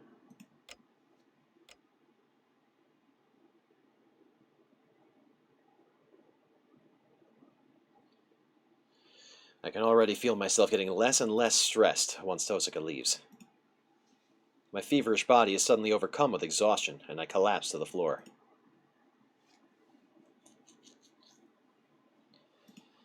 I lie on my side to try to ignore the nausea creeping back over me.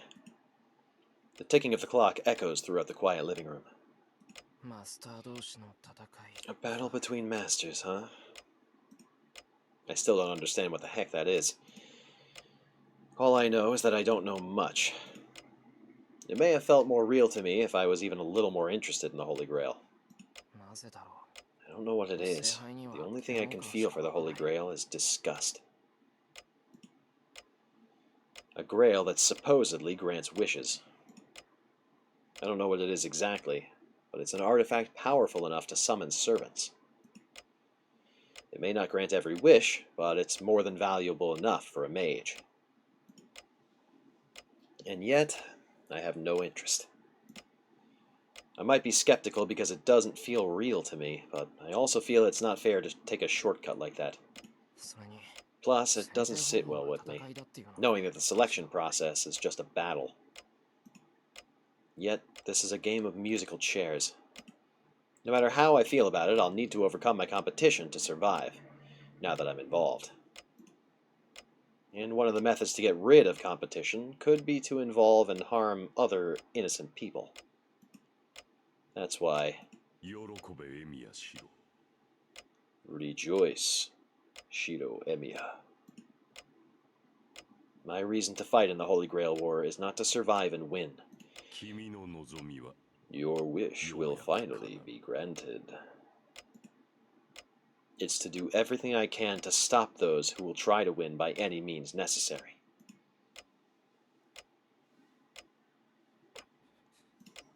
I feel dizzy again. That's not surprising. No matter how much my body appears healed, it was nearly split in half just a few hours ago. This feeling isn't going anywhere anytime soon. Honestly, I wouldn't be surprised if I felt this way for the rest of my life. I was very nearly killed 3 times in one day. There's no denying that someone with no power will wind up hurt if they participate in battle. My own ineptitude nearly cost me my own body.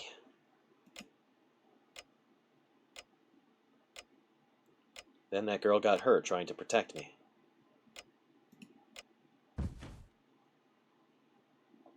Ugh. I try to sit back up. Right, her! I can't believe myself. I completely forgot about her because Tosaka had settled herself in my living room. Maybe it's more that I was just avoiding thinking about her.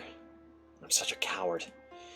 I was avoiding thinking about the girl who was bleeding miserably, even though I was the reason she got hurt in the first place. I can't believe Tosaka left out the most crucial point. I shoved myself back up to my feet. Tosaka never said anything about Saber. The only thing she said was that she and Saber brought me home, but she didn't elaborate. The very first thing I should have asked was whether the girl was safe, since Berserker wounded her.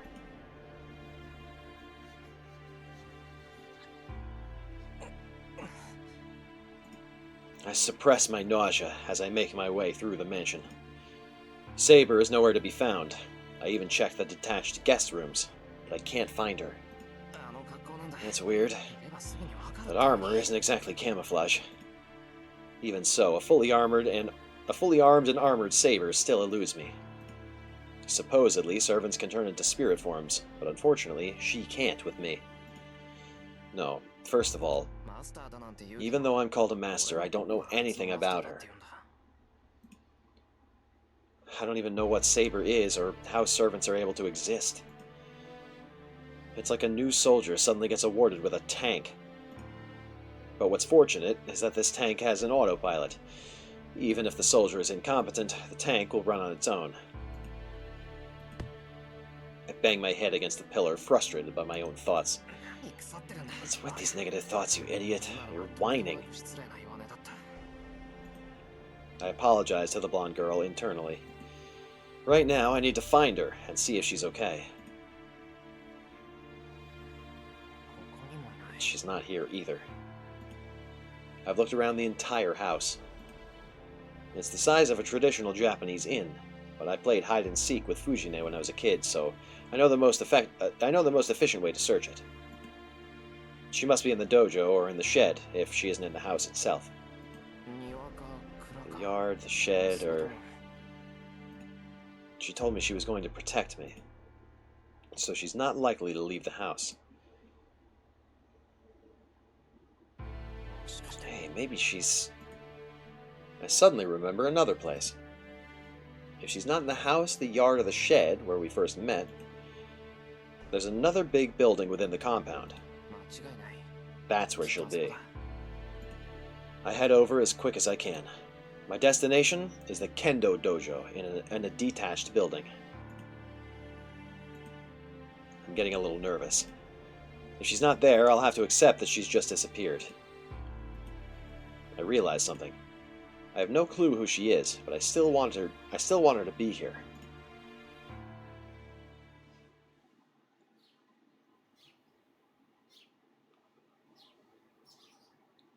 I enter an enclosed room, completely absent any ornamentation. It's not a room to live in, and it's a dojo designed only for training. Within the tranquil room lit by the sun,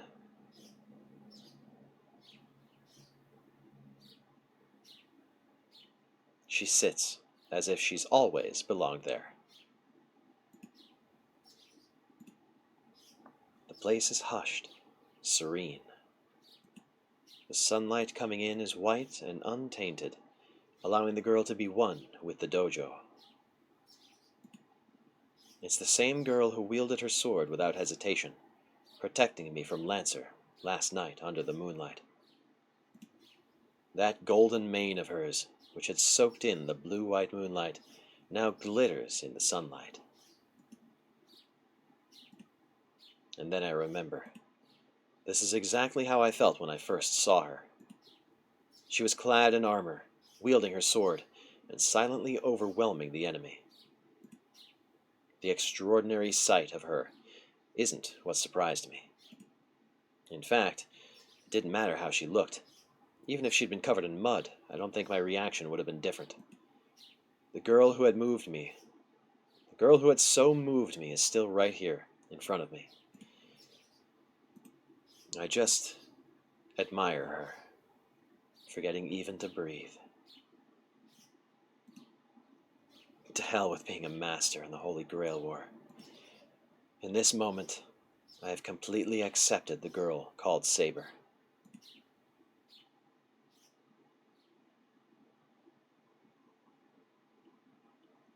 I don't know how much time elapsed. Saber opens her eyes as if waking from a slumber. Oh. I sound disappointed, and my voice echoes through the dojo in the silence. Saber notices and stands up without making a sound. She walks toward me before I can think of what to say. You are awake, Shiro. Her voice is serene. Something rich and calm about her voice hangs in the air. Yeah, I just woke up. I managed to answer, at least. Shiro, is something the matter? Perhaps you're still not fully recovered. No, I'm fine. I feel real good. I recoil from her.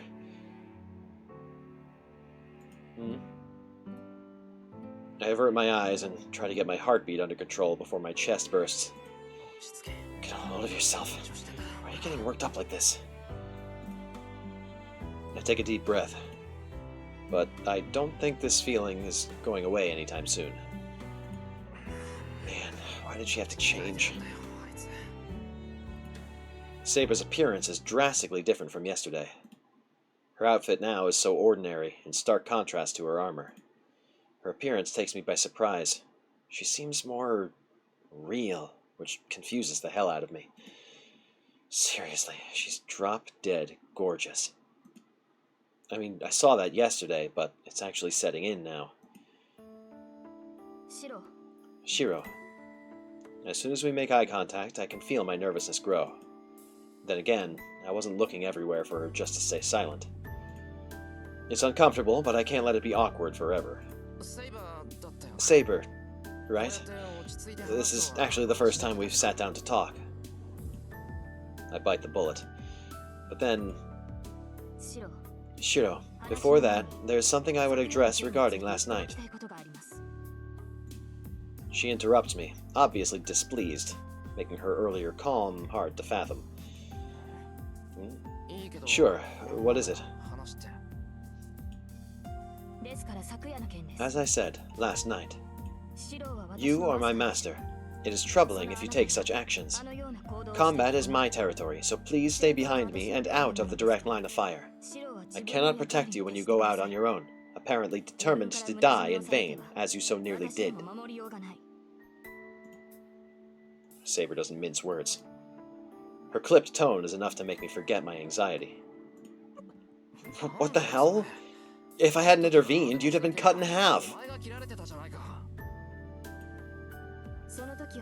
Perhaps I would have died, but you would not have been hurt. Let me repeat myself. Do not do that again. My master need not defend me, nor is there any reason to do so.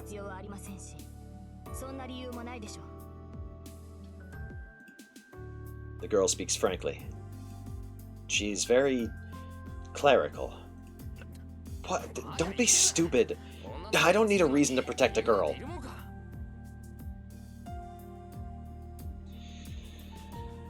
Oh, Shiro. You're in so far over your head. The words just pop out before I can think about it. Saber stiffens, as if surprised to see me upset at her. Servants change clothes. I'd like to see that berserker in a cozy bathrobe or a gentlemanly suit. I don't... Even if you go to a big and tall store, I don't think they sell them that big. Gotta be custom tailored. Not that Elia couldn't afford it. But... that'd be pretty funny. Yeah, I could see Berserker in a massive onesie.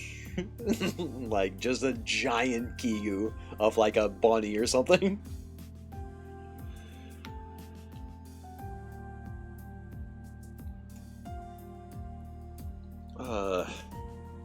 I find myself taking a step back under her severe expression. Now I just feel embarrassed, like I've said something incredibly tone-deaf. Anyway, thanks for taking me home. I appreciate that.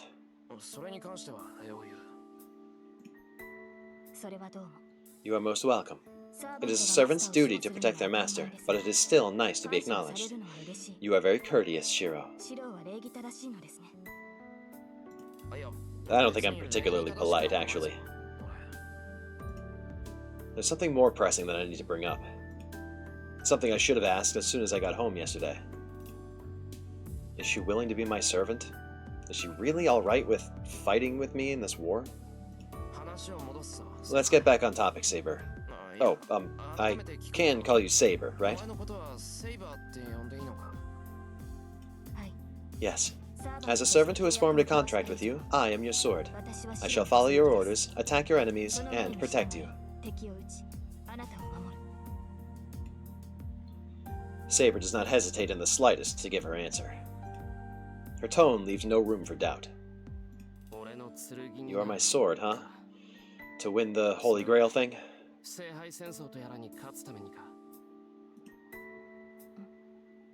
Is that not why you summoned me? No, I wound up summoning you because I couldn't just tell her it was a big, weird coincidence. And actually, I didn't even summon her. Saber just appeared when I was in trouble and saved me. And here we are. I became Saber's master, and I got looped in this battle to the death, this Holy Grail war. I didn't choose any of this. I'm still just an apprentice mage who just got caught up in a battle way beyond my abilities. I never asked for this. Wait, so what about it? I'm already resolved to fight no matter what. There's no point in me crying over my situation now. I shake my head, trying to stop myself from whining. No more of that. I've already said I'd fight. I can't just drop everything and run. This will be the last time I whine aloud or think negatively. No matter how I get involved, I decided to fight. Shiro? It's nothing. But I'll need to warn you, your chances of winning are pretty slim with me. I don't have any knowledge or power like Tosaka. We could very well end up in another situation like last night. Are you still okay with that? Are you saying you have no intention of fighting? I have the will to fight. I'm only asking if you still want to team up with me, knowing how slim the odds are. How I got to this conclusion doesn't matter. All that matters is that I've decided to fight this battle. That's why I don't think it's right for someone to get hurt on my behalf. Even if I'm weak, having Saber fight and having her get hurt like that. I can't stand that happening again. You are my master, Shiro. That is an immutable fact. Servants do not have the freedom to choose their masters. She's right. That is the whole reason Saber's my servant. If it's true, I'll need to respect Saber's needs and actions as best I can. Got it. Then you're okay with my being your master? Yes, but I also want you to know that I will not allow my master to be defeated. If you have no chance for victory, I must create one. I will utilize every opportunity available for you to obtain the Holy Grail. To obtain the Holy Grail. Tosaka said servants also have a wish they want granted. Saber is no exception. That's why she hasn't hesitated up to this point. But it's also why... Hold on, Saber. You said any means possible, right? Does that mean you'll stop at nothing to win? Like, you might even attack people to gain power? I can't finish my sentence. Saber looks at me as if she's looking at an enemy. Shiro, that is not what I meant by any means possible. I can only do things I allow myself to. It is impossible for me to betray my own beliefs. Harming unarmed innocents goes against my knight's oath.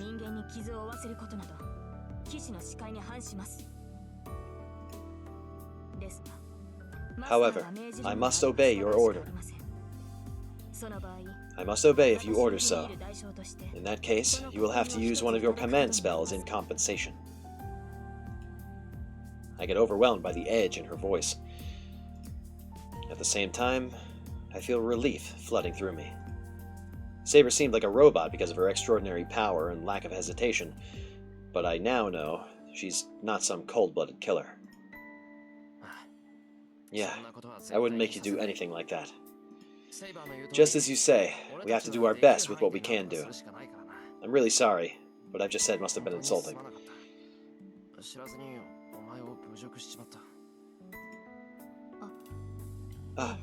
No, I also failed to grasp your intentions and jumped to conclusions. You are not at fault, so may you please raise your head. Huh? Oh, I bowed without realizing it. I raised my head. I don't know what's so funny, but Saber has a small smile on her face. I'm glad she seems happy, so I don't press her. I forgot to bring this up. In addition to doing everything we can, I've decided to team up with Tosaka for the time being. Remember her? The girl who was with us last night, Archer's master. You mean Rin? That is certainly a wise decision. I am sure there are many things you can learn from her until you become a full-fledged master.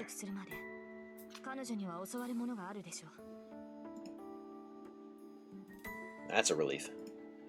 As long as Saber agrees, I can work together with Tosaka without hesitation. The only other thing I need to ask her right now is... what hero is Saber? Are you okay? Saber, are you okay? Are you okay, Saber? Where'd you get those clothes? Which is a reasonable question, come to think of it. 'Cause there are no women staying here full time. So, like, where did she get those clothes?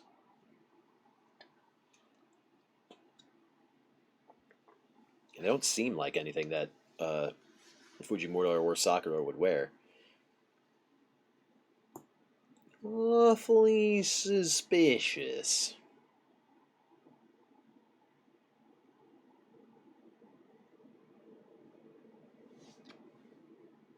Also, why was she sitting in there like she was reminiscing? I think she was like actually meditating. I think that was kind of the deal, or just resting.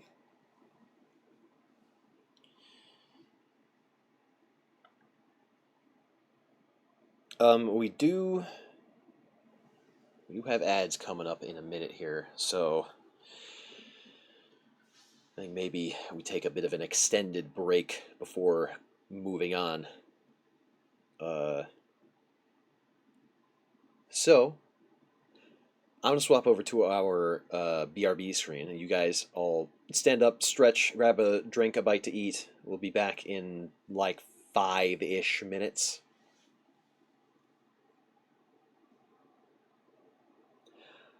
Wait.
Okay, sorry, I'm back. It's kind of stuffing my face a little bit. Alright.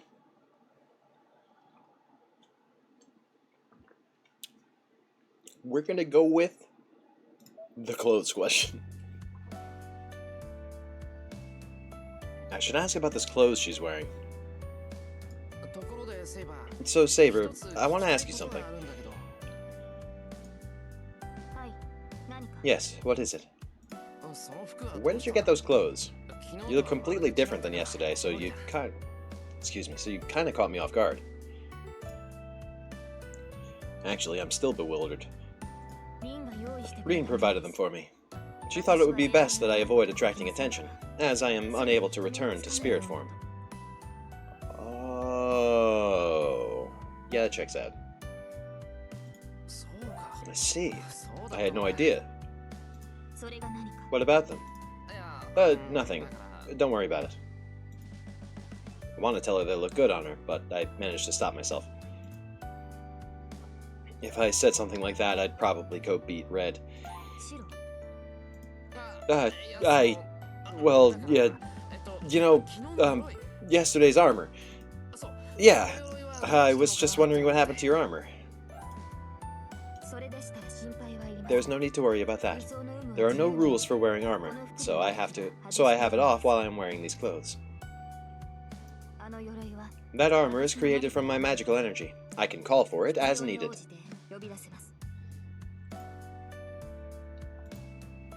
I can only respond with amazement. Anyway, there's no doubt she'd draw a lot of attention going around in that armor.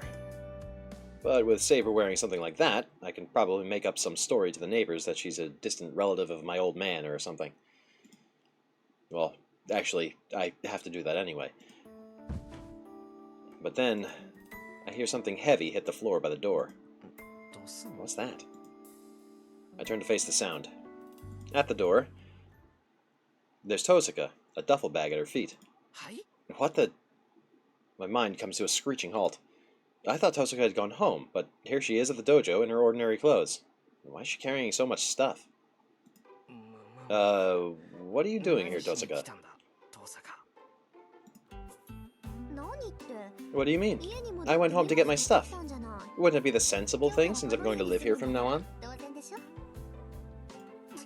What? Live? You're living here? In my house?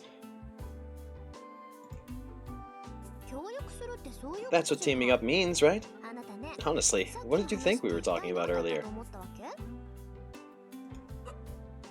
I can't even speak.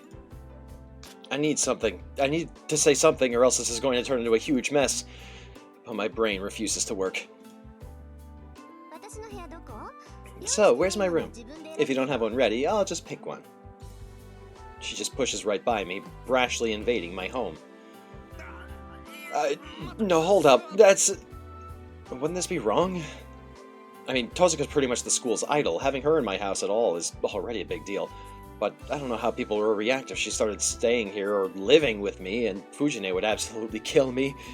And, well, maybe this is just a plot on Tosuka's part to get rid of a master. Oh, by the way, why don't you prepare a room for her, too? Unlike my archer, your servant actually takes up space, so you need to set up a place for her to rest. Well, I guess it's not a huge deal if you think just one futon would be enough for the both of you. What? Is she implying Saber and I sleep in the same bed or something? Like hell that's going to happen, idiot. You think you could just say whatever because I'm being quiet? But that is never happening. Saber's a girl, you know.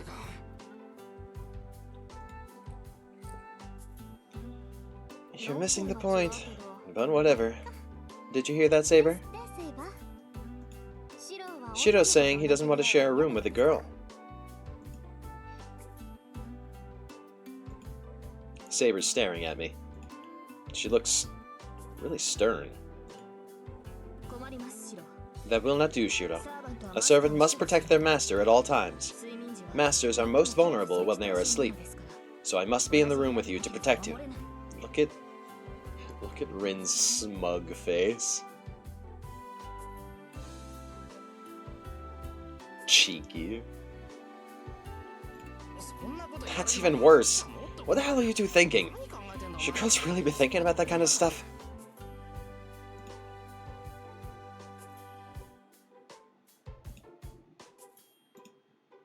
Why? Why are the two of them just silently staring at me like that? Uh-huh. You do know you don't really need to treat servants like humans, right? I guess there's just no sense telling Shiro that, though. I'm about to protest, but I shut my mouth. The discomfort I felt when I was talking to Tosaka in the living room earlier comes rushing back.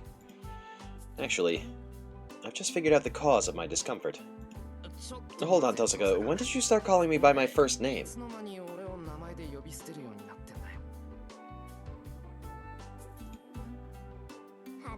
Huh? I didn't even realize it. I thought it happened pretty quickly. It did happen quickly. At least that's how I felt.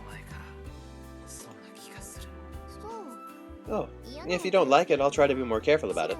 But do you care, Shiro? Tosaka is so casual about this, not really caring how I feel. You were right, Issei.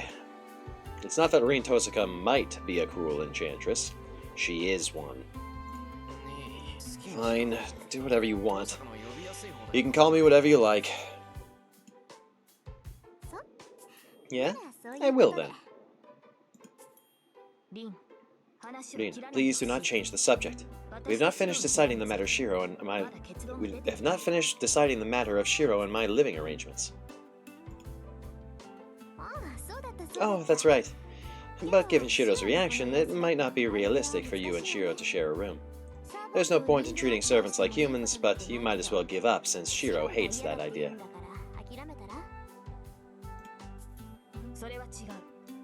That's not true. Shiro simply expressed his discomfort, but he did not outright say no. You heard her. So, what do you really mean, Shiro?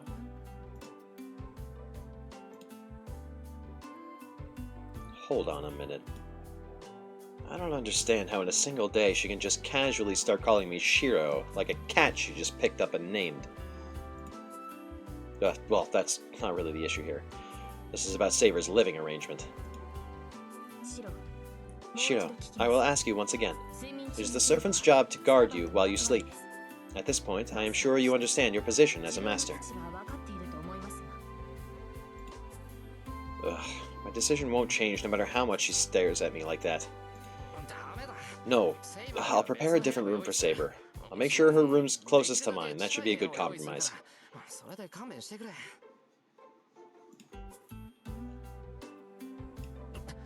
Intimidation won't work with me. Anyway, I'm a man, so I have to draw the line. You need to be more mindful of your position too, Saber.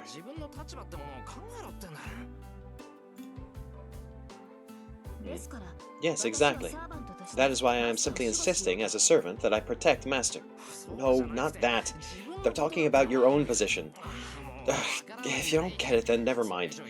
If you're going to keep on pressing the issue, I'll make you understand if I have to use my command spell. I try to scare Saber off the subject. I would not like you using a command spell for that reason. Our future would be bleak indeed if you were to use such a thing to command me not to protect you. You're right. Shiro is the first and definitely last master to say something like that. Don't be stupid. I wouldn't want to use my command spell for something like that, for something like this either. Understood. I will follow Master's command. But what will you do if you are ambushed?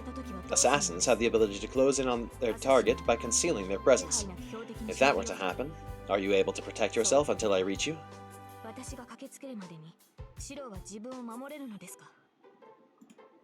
Well, I really can't tell her that I can take care of myself. Yeah, I managed to survive against Lancer, but I won't have that kind of luck twice. That's not possible. This mansion has a bounded field set up to alert the residents of any intruders. We may not be able to avoid being attacked, but we should be able to detect attempts at an ambush. If that happens, Saber should have time to rush to Shiro's defense before he's attacked. So she can go ahead and take another room.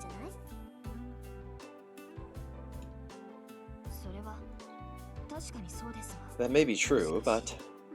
then why don't you take the room next to Shiro's? You're fine as long as you two don't share rooms, right, Emiya? Tosaka purposefully calls me Emiya at the end. Tosaka, that's a bit of a misconception. I'm saying it for your sake, so it's justified. Anyway, I wonder which room I should take.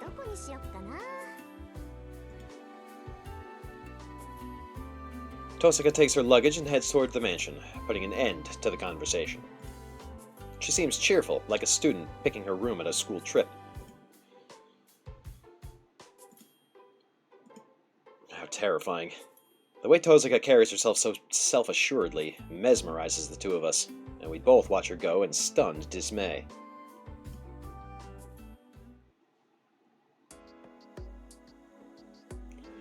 We all leave the dojo and head back to the house. For the time being, I need to give them all a tour so Saber can select her room. This is the Japanese-style room. If you head towards the back, you'll find the living room, bathroom, and other communal spaces. You get to the guest house if you walk along the veranda corridor towards the detached side of the house. It seems like Tosaka wants to go that way. As we walk, I explain where everything is. I'm not sure if she's even listening, since Saber's just following me without reacting to a single thing I say. I do not need to know the layout of the house. I just need to know where your room is, Shiro. My room is this way. It's pretty far into the house. Then please lead me there. There is something I wish to discuss with you privately. Privately? That means it's something she doesn't want Tosaka to hear. I don't think Tosaka would hear us since she's in the detached area of the house, but I can't forget that she's still a master. She could just as easily listen in. And besides, the veranda is hardly a place to talk in private.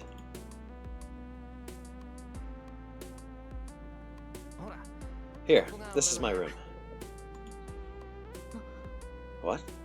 This is your room, Shiro? The moment we step into my room, Saber's eyes widen with surprise. What's wrong? I don't think there's anything around here that should surprise you like that. No, it's not that there is anything that surprises me. It is more that I am surprised there is nothing here. You are certain this is your room? Why would I lie to you about that? I only come here to sleep, so it makes sense there's nothing here. I see. I just did not expect that. I imagined you to be a collector of some sort. Saber steps into the Japanese-style room, running her hand along the wall and sliding the paper door, feeling its texture.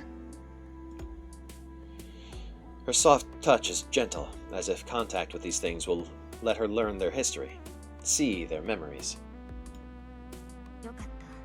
I am glad. Your room may seem sparse, but it feels like it has been treated with care.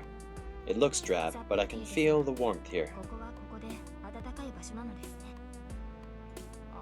Warmth? Well, I guess that's true. Maybe it's how this mansion's been structured, but this room is cool during the summer and warm in winter. My old man also was impressed and said I chose well.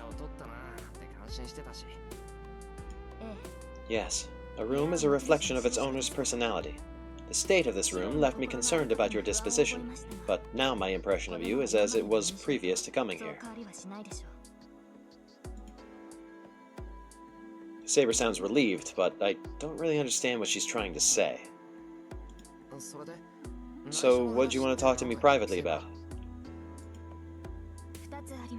Two things, both of which I would like to keep between the two of us. Is that alright? Huh? Well, if you say so, I don't mind. But at least tell me what they are, or else I won't know whether it's good or bad.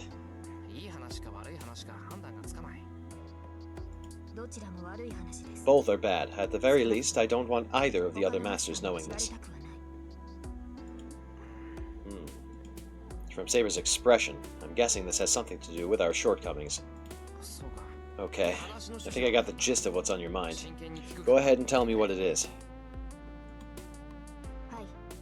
The first thing is about a summoned servant's first obligation. I am afraid I cannot fulfill that obligation, so I would like to apologize in advance. Huh? A servant's first obligation? Revealing my identity to you. Have you not heard it from Rin? About who you are. Oh, you mean your real name. Servants are heroic spirits. They are heroes who have made a name for themselves throughout history and around the world. They conceal their identities as well as their skills by using class names. A servant's true name isn't something to reveal lightly, but their masters should know. Without knowing their identity, masters won't know a servant's strengths and abilities. Master and servant are one. The pair simply can't battle effectively if one has something to hide. At least that would be the case if we were talking about a normal master. Knowing Saber's true name won't change the fact that I still can't use her within her full potential, and I wasn't all that interested in the first place. Okay, that's fine. But why? I am basing this on my own understanding of the situation. In spite of whatever intention or efforts on your part to protect my true name, there are numerous ways with which an enemy could use magecraft to rip that knowledge from you. You have little resistance to magecraft. A skilled mage could easily take advantage of this. Should you fall under an enemy's spell, you may reveal my true name entirely against your will. That's a reasonable assumption to make.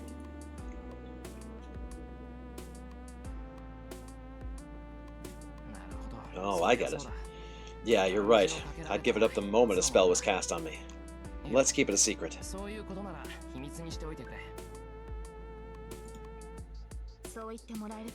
I appreciate your understanding.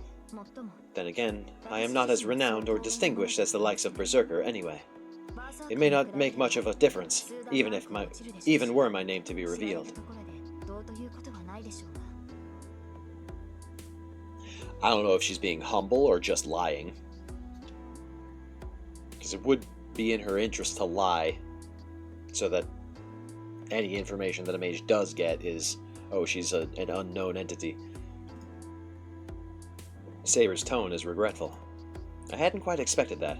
She seems to have a human side to her, which she lets show in revealing how she's frustrated she may be inferior to Berserker as a hero. That doesn't matter. An ace up your sleeve's only value isn't that it's concealed. I can tell that you're trying to be creative since you ended up with such a terrible master. Besides, don't you think Berserker's kind of unfair anyway? There's no reason for you to get depressed about it. And from my point of view, you weren't completely inferior to that thing. You were injured pretty bad, but you were holding your own. You may be right. I was caught off guard last night, but once my wounds are fully healed, things will go differently. I bet. Okay, that's the first topic. What's the other thing you wanted to talk about? Yes, about that. I'm afraid this is something we are unable to resolve on our own. Servants maintain their form with the magical energy their masters supply. That is why a servant requires a master. But because I'm a crap master, I don't have enough magical energy to maintain your body. That is not what I am saying. Even if I were to receive only a small amount of magical energy from my master, that would not be a problem. However, as of right now, I am not receiving any magical energy from you at all. The ley line connection we should have is not present. That means... It means that while I'm supposed to be providing Saber with fuel for her engine, so to speak, I'm not. Saber, that means... This is not a shortcoming on your part. Something must have happened at the time of my summoning. Some sort of error must have occurred, and the connection that should have formed between us failed to do so properly. An error during your summoning? When Saber was called here, it wasn't any sort of summoning. It was just an accident. It's no wonder Saber's having these issues, since she was summoned that way. Wait, then what's going to happen? If I can't replenish your magical energy, does that mean you're going to disappear soon? Yes. Once I use up all the magical energy I possess, I will no longer be able to remain in this world. I have already fought 3 battles since I was summoned. My healing ability is a type of regeneration magecraft, so I will consume more magical energy whenever I am injured. By my calculations, I must have used about 10 full-fledged mages worth of magical energy last night.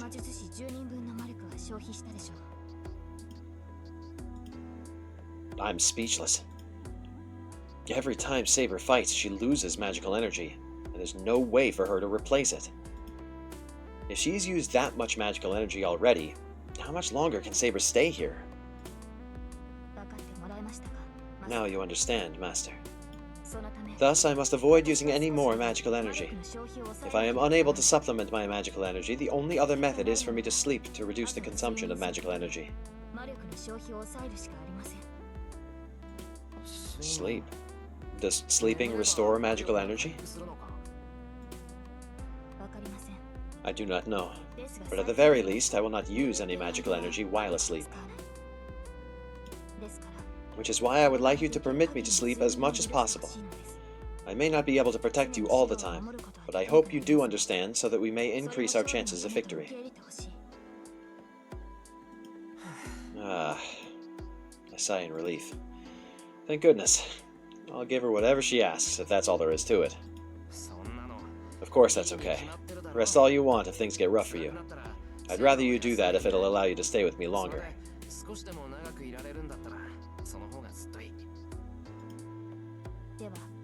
Then from now on, I will sleep often. During that time, I ask that you do not leave the mansion. I will not be able to come to your aid if you are attacked while we are apart.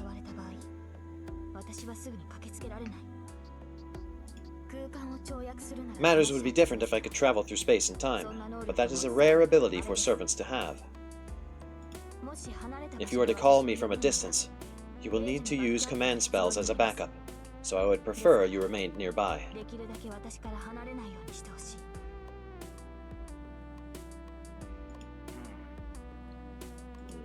As much as I would like to, I can't readily agree. I can't imagine life with Saber sticking by my side all the time, and I do have my own life to live too. I'll try, but is that all you need me to do? If you're asleep, It should not be a problem. I cannot be certain, since this has never happened before, but I went into battle fewer than 7 times last time. Even if I do not go out and fight, some of the other servants will dispatch each other. I see. So it doesn't mean everyone has to battle everyone else. If all goes well, we can end this war pretty easily. The only people I need to fight are those who start doing things no person should. I can't imagine all 7 would be like that. Even Tosaka, who seems eager to fight, would still abide by the rules of mages. And as long as the other 5 masters act humanely, I have no intention of fighting them. Saber even said she didn't fight 7 times last time, so this time around... Oh, hold on a minute. Last time, fewer than 7 times. Hold on, Saber. Are you telling me you were the Saber last time too? I mean, does that mean you participated in the last Holy Grail War too? This is the 2nd time I have participated in this war for the Holy Grail. I was the Saber last time as well. There are heroic spirits who possess attributes suited to multiple classes, but I only fall under the Saber class.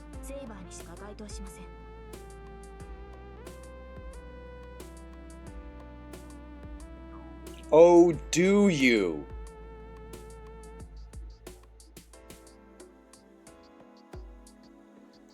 For those out of the loop, in Fate Grand Order, I'm pretty sure that there is an incarnation of Saber in every class, except for Archer.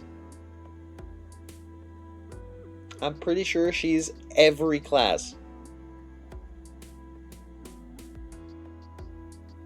So, basically, shut the fuck up, you don't know what you're talking about.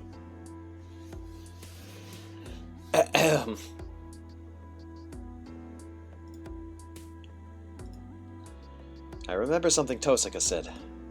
She said that out of the 7 servant classes, Saber is the best one.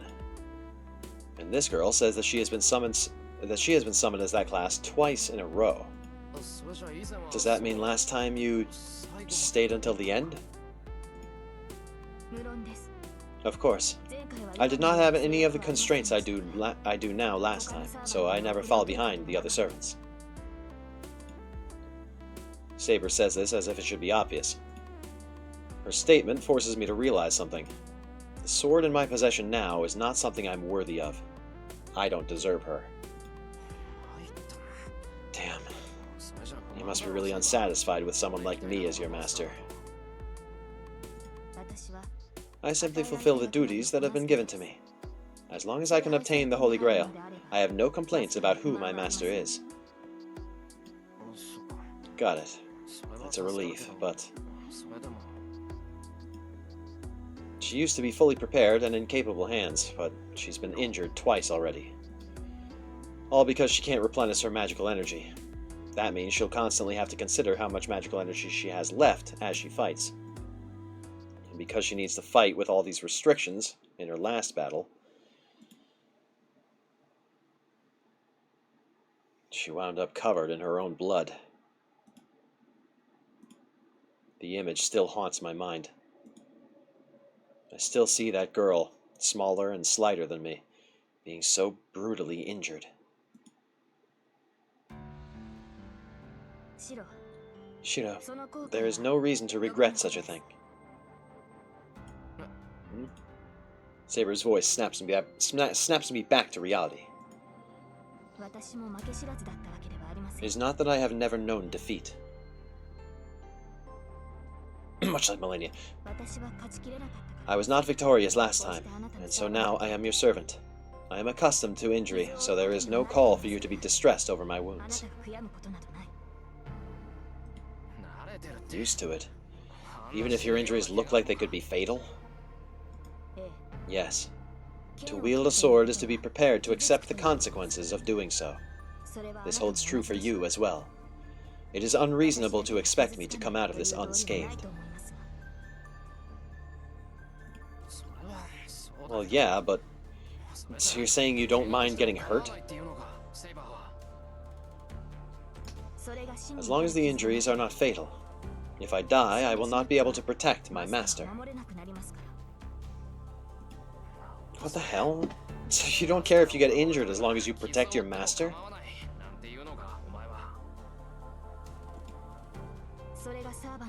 That is a servant's role. In this, Rin is absolutely correct. There is no cause to treat servants like humans. We are tools used to protect our master, and that is something you must understand. Having said her piece, Saber walks toward the sliding door. There's a room opposite of the screen door. My room has always been big enough for me, so I never used the adjacent room. I will go to sleep now. I will wake up at dinner time, so please let me know if you are going to step out. The sliding door opens quietly, then slides back shut. We are tools used to protect our master. That is something you must understand. The hell kind of logic is that?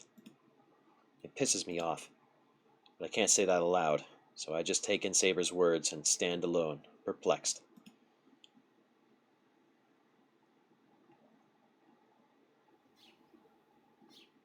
I sit at the edge of the veranda and mindlessly look up at the blue sky. I may not be sleeping during the day like Saber, but I still need rest. I'm not nauseous anymore, but I still feel terrible. On top of all that, all the unexpected things that have happened are weighing heavily on me.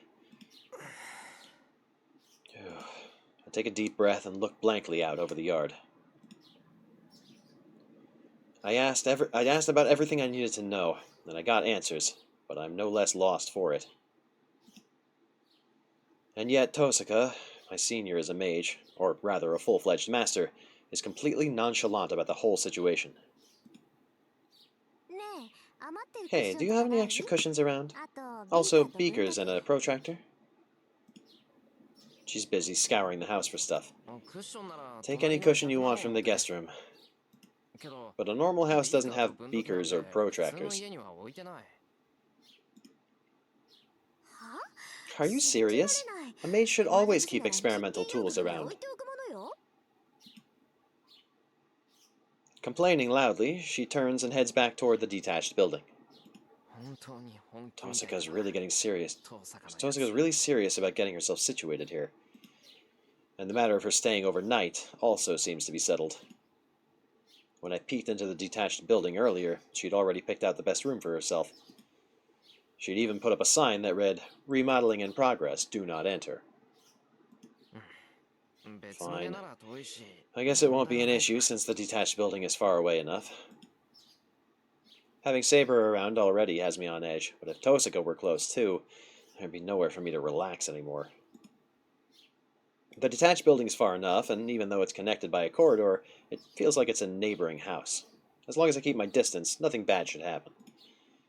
Oh, but I guess we'll see each other during meals. And there's only one bath here, so we'll have to decide when each of us will use it. Wait a minute, Saber's a girl too, so... Idiot, what the hell am I thinking? I shake my head violently and slump back onto the floor.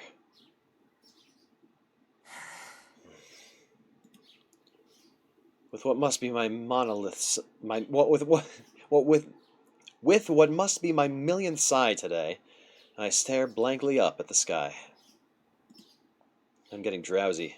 Must be more tired than I realized. Whatever. I just go ahead and close my eyes.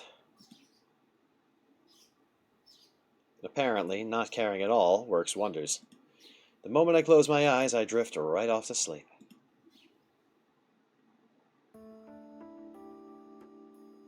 The next thing I know, the sun has long since set, and Saber, Tosaka, and I have gathered around the living room. I've only just woken up, and Saber is already in the living room, and Tosaka has just finished remodeling her room. By the way, this is what the guest room looked like a few hours ago. But now? Shiro, how do I use the AC in here? This was what I saw after being summoned for something so trivial. Even Fujine wouldn't have bothered me with it. The room is transformed into... this.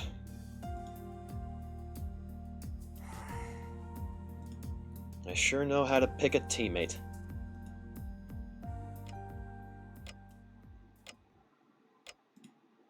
I'm uncomfortable. My house is playing host to not one, but two invaders. I'm all the more unsettled because I so rarely have guests here. Actually, these two don't even look like they belong in a Japanese-style house to begin with. I was about to say Japanese-style... I can't even say what I was about to say. Japanese steel. That Japanese steel is what I was about to say. Spoonerisms. The time is almost 7 o'clock at night. Everyone's in the living room, but staying quiet and doing nothing isn't really good for my mental well-being. If you two don't mind, I want to talk about what we do from here. Just a sec. Before we do that, I want to set one thing straight. Sure. What's that? It's about dinner. Shiro, you've been living alone for a while, right? Huh? Well, yeah. Which means you've been making your own meals, right? Of course. I'd go hungry if I didn't eat. I see. Then I have a proposal for you. Why don't we take turns preparing dinner? We're going to be living together for a while, so that'll help, right? You're right. I was thinking of going about my normal routine, but now that you're going to be living here, you'll be like family. You'll be expected to cook, and it'll lift some of the burden from me. That's settled then. Today, it'll be Shiro's turn. It's late already, so let's talk about this after we've eaten. Wait, It's fine if we take turns cooking dinner, but what about breakfast? Are we going to take turns cook for breakfast too? Don't worry about breakfast. I don't eat breakfast. What? Don't be ridiculous. You won't grow up big and strong unless you eat breakfast.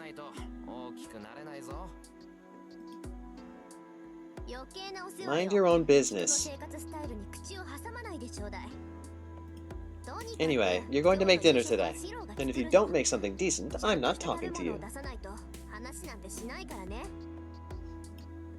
For the life of me, I don't know what set her off, but Tosaka glares at me, irritated.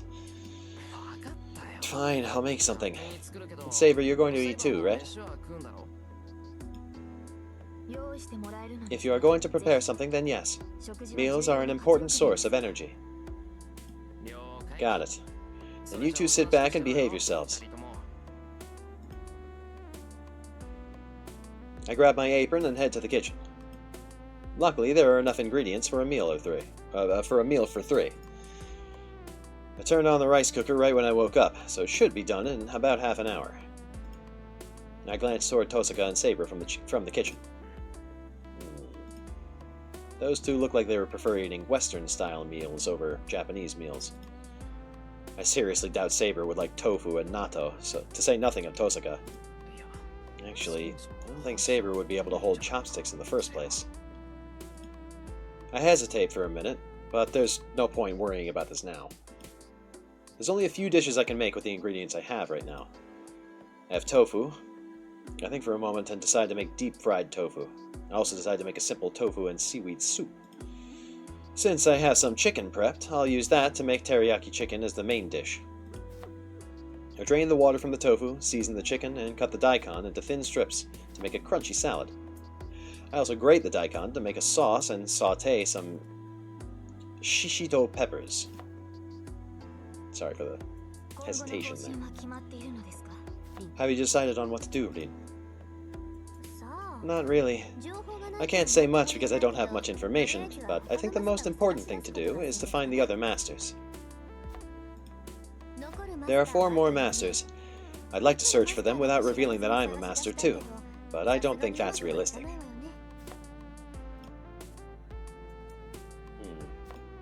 I told them to be good, but they're on a pretty disturbing topic. Don't they see I'm busy making dinner for the 3 of us? I'm not even looking over here. Tosaka, not 4, it's 5. The only masters we know so far are you and me. Well, it's just not true. I shout my contribution from the kitchen, holding the big frying pot to make the deep-fried tofu. What are you talking about? We know 3. You, me, and that Iliasville. Did you already forget about Berserker? Oh. Oh, right. That little girl is also a master. I'd completely forgotten about her since Berserker left such a vivid impression on me. But now I remember that little girl is a master too, and she tried to kill us without a second's hesitation. I bet you didn't even consider Iliasville an enemy. Forget about that for now and just concentrate on cooking. We're going to have a problem if I can't judge how good you are.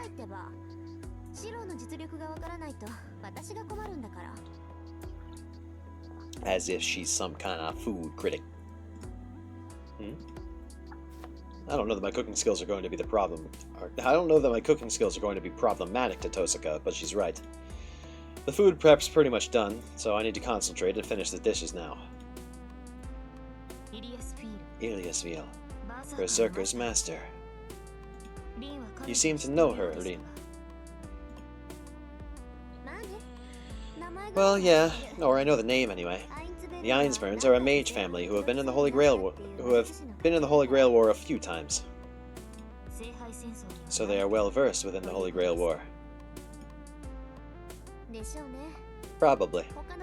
I don't know about the others, but I can say pretty confidently that Iliasville is our biggest obstacle. The Berserker class is typically used to enhance a weak hero. It takes the heroic spirit's sanity in exchange for strengthening them, but to control a hero that's turned violent requires a vast amount of magical energy. Let's say, for example, if you become a Berserker class. I would not be able to communicate with you as I am now. Berserkers are entirely specialized in combat, totally unable to cooperate with anyone. It would be like attempting to tame a wounded lion. No ordinary mage could control such a servant.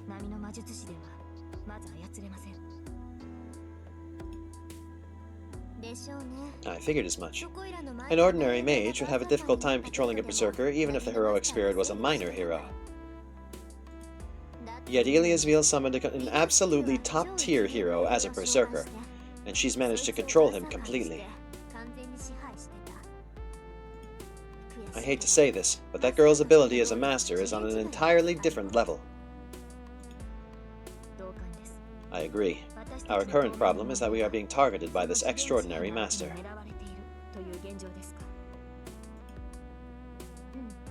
Right. My archer hasn't recovered to the point he can return to battle. What about you, Saber? How are your wounds? I should be fine for normal battles, but I have not yet recovered to the point where I can go up against Berserker. The wounds I sustained from Berserker have completely healed, but it appears the wounds I received from Lancer will take longer. I see. Then at this point we have no choice but to wait and see.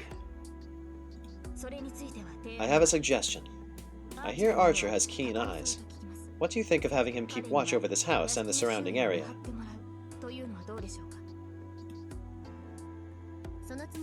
I intend to have him do just that. I'll have him keep watch from the roof, so we should know right away if someone suspicious gets near. This house also has a bounded field around it, so we should be good as far as defenses go. Though, if Berserker came in to invade this house, our only option would probably be to run away. The two continue their conversation.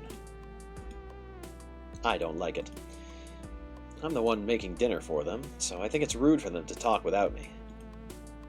Besides, Tosaka's too friendly with Saber. Well, I can't really talk to Tosaka so casually like that, so maybe Tosaka's just talking to Saber on my behalf. I see my face reflected in the glass of the kitchen cabinet. My brow is furrowed in disapproval. That's weird. Why am I so mad? Okay then. I set out 3 plates and start serving dinner.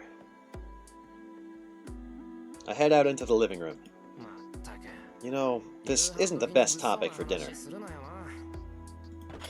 I loudly smack the tray down in front of Tosaka. Why are you so mad, Shudo? Oh, is it because you wanted me to help serve the food? I'm not mad. I just thought you were trying to act aloof around people. I give her a sideways glance. Tosaka seems perplexed. And then she gives me a chilling smile. We were just deciding on how our partnership was going to work. Don't worry, I'm not going to steal your saber. What the... I can tell I'm starting to blush. Tosaka just pointed out why I was so annoyed. Why you... Oh, am I wrong? Then I apologize, Emiya. You... Say whatever the hell you want. I retreat to the kitchen to grab the rest of the dishes. She really got to me. Tosaka is still smiling, and Saber is as expressionless as ever. I'm starting to wonder whether I can survive this partnership. But we go ahead and start dinner. I'm giving her the silent treatment. After what happened earlier, I don't want to talk to Tosaka, and I'm too embarrassed to even look at Saber. Saber eats in silence. Her movements are elegant. I can't believe she's the same girl who was swinging a sword earlier. And I can't put a finger on it, but...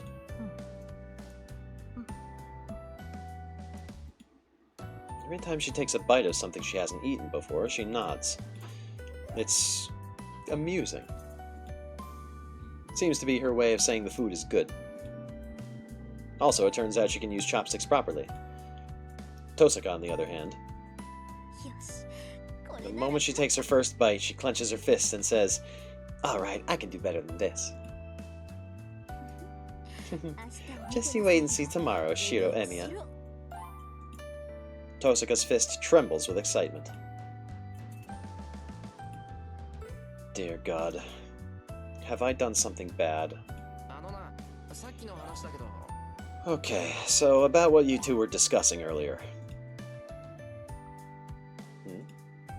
The two raise their heads simultaneously. Wait. I'm already nervous with just one of them around, so having the two react in unison like that is torture. What were we discussing earlier? About what to do from now on. You two were talking about it while I was cooking. About looking for the other masters? Yeah, that. I'm just wondering if you have a specific plan. There's nothing to do other than take it slow and steady. Oh, by the way, can you at least sense other mages? It'd make things a lot easier if you could. I can't. I didn't know you were a mage, and we've been going to the same school for 2 years. I knew it. Well, that's fine. I'm sure others are concealing their presence anyway, so searching for them that way isn't the best option. What about you, Saber? I hear servants can detect other servants. I can, somewhat. However, that is only if they are using their abilities nearby. In my case, I can only detect other servants in about a 200-meter radius. I see. Then we really do need to wait and see. We really do need to wait to just wait to see if someone makes a move, or to look for some place that seems odd to us. A master would leave some traces or hints behind when they make a move, so we'll have to search for those. Are you saying we need to search all over town?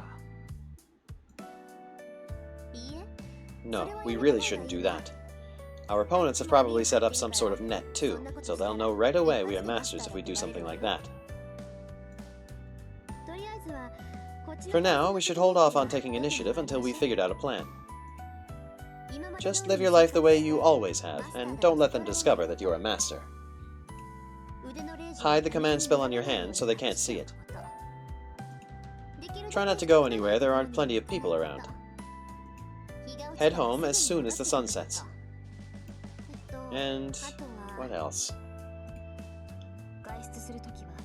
Please take your servant with you whenever you go outside this house. Can Archer act as your escort and guard you, Rin? I think he can do that. It shouldn't be a problem for me, because I'll have him be in spirit form on standby. The problem is... my master. Exactly.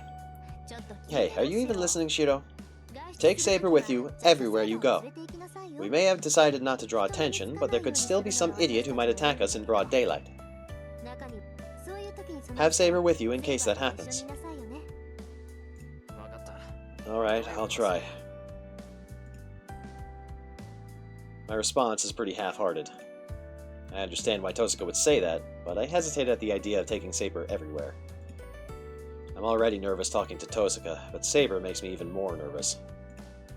Actually, nervous might not be the right word. I am just bad at talking to Saber. What is it? Nothing. Yeah, you want a second helping? Hand me your bowl. No, I am fine. It was very good, Shiro. Gosh. I avert my gaze without meaning to. If I can't even look her in the eye right now, who knows how I'm going to feel or what I'll do if we're going to be together all the time. Oh, but this might be hard. Saber can't turn into her spirit form, so she can't follow you to school. School? Are you a student, Shiro? Yeah, I am. Oh, right. Saber can't go to school because she's not a student. I guess I'll just have to have her stay at home while I'm at school. Is it possible for you not to go to school, Shiro? I can't do that. I should live my life like normal, so I need to go to school. Besides, school's safe. There's not a lot of places with so many people. But it'll be okay, Saber. I'll be there too, so I'll back him up if anything happens. And I keep saying nothing will happen. Understood. If Master says so, I will oblige. Saber doesn't look convinced, but she still nods in agreement.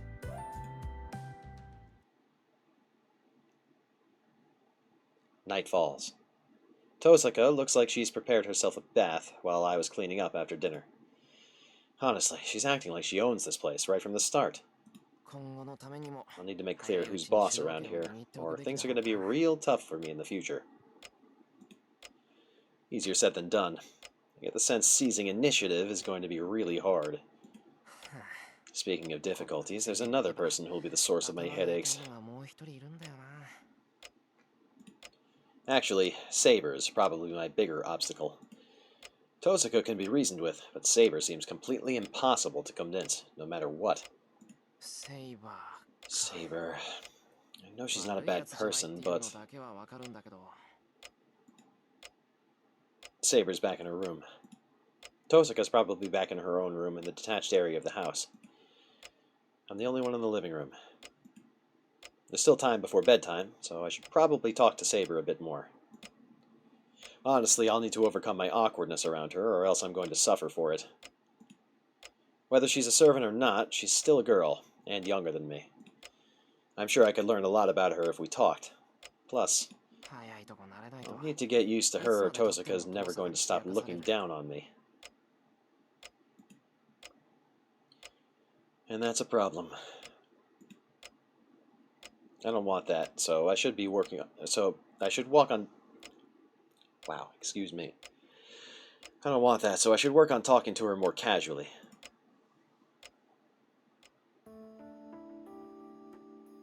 I go back to my own room. The room next to mine, separated by a single sliding door, is Saber's room. Saber, are you awake? I am. Is something the matter, Master? Saber slides the door open. I try to get the hammering of my heart under control as she comes near. Calm down. I'm only going to talk to her as a master. Shiro, you do not look well. Has your wound opened up? No, that's not it.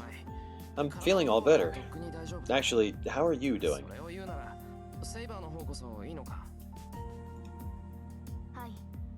I am fine. It may take some more time to completely heal in my current state, but I am still well above average. I should be evenly matched in battle, so long as it is not against Berserker. I don't sense any pretension from her. She's simply stating the truth. I don't have any response to give. Saber's words may be encouraging to a master, but I still don't want a delicate-looking girl like her to fight. I want to ask you something. Don't you have any goals other than fighting? Since you're here in the modern world, aren't there things you'd like to do? Other goals. There is nothing else. Servants are summoned to fight, that is all.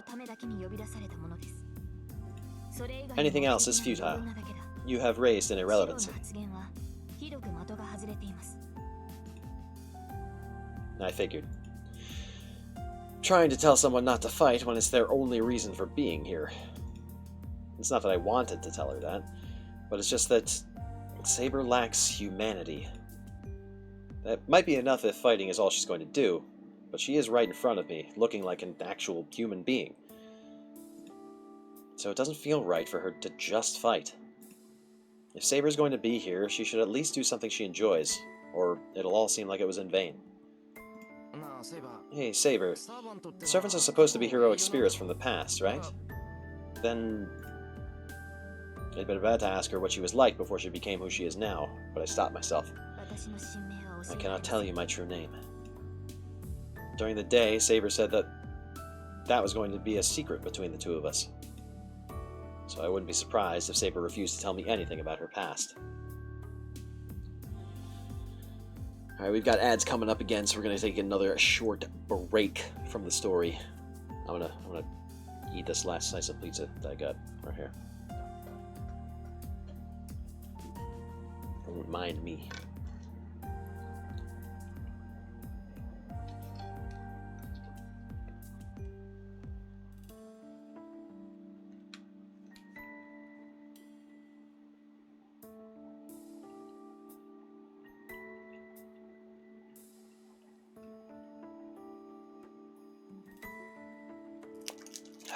Any minute now, they'll pop up. Trust me, it's happening. Also, I'm starting to stumble a bit more. I'm sure you guys have noticed. So, taking a break is probably a pretty good idea.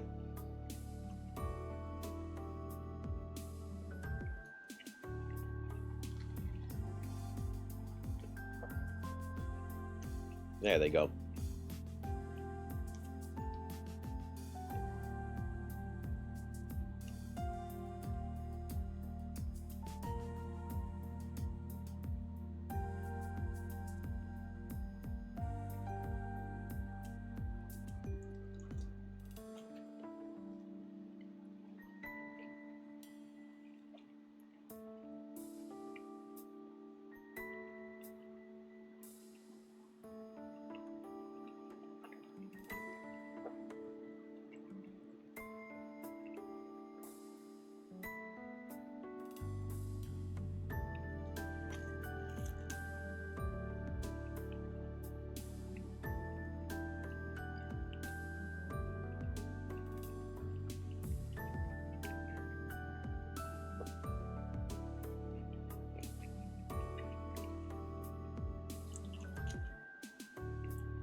Sorry, I was checking my Twitter.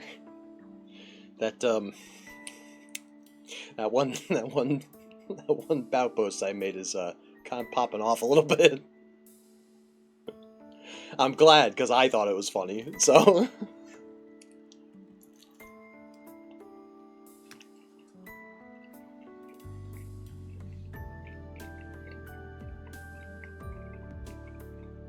I can't wait to taste the flavor.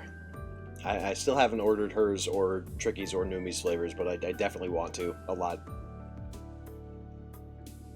And Cinder keeps talking about Pyro Power going out of stock again soon. And I have my suspicions. I'm not going to say what I think it is, but there is a certain other wolf VTuber that I've seen talking about something about gamer subs fairly recently. And her flavor came out like a week before Pyro Power did, so if it's happening to her, then maybe it's happening to Cinder too. And if you know what I mean, then you know what I mean.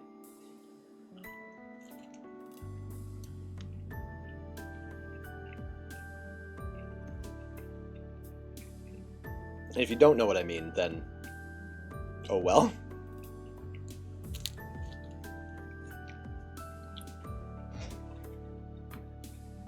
And of course, I don't know anything for sure, so we're all just gonna have to wait and see. I am pretty confident I'm right, though.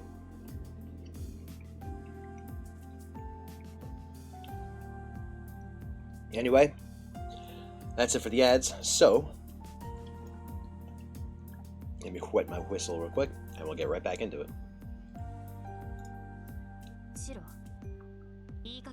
Shiro, it is not polite to stop mid-sentence. If the question is important enough, I will answer. No, forget about it.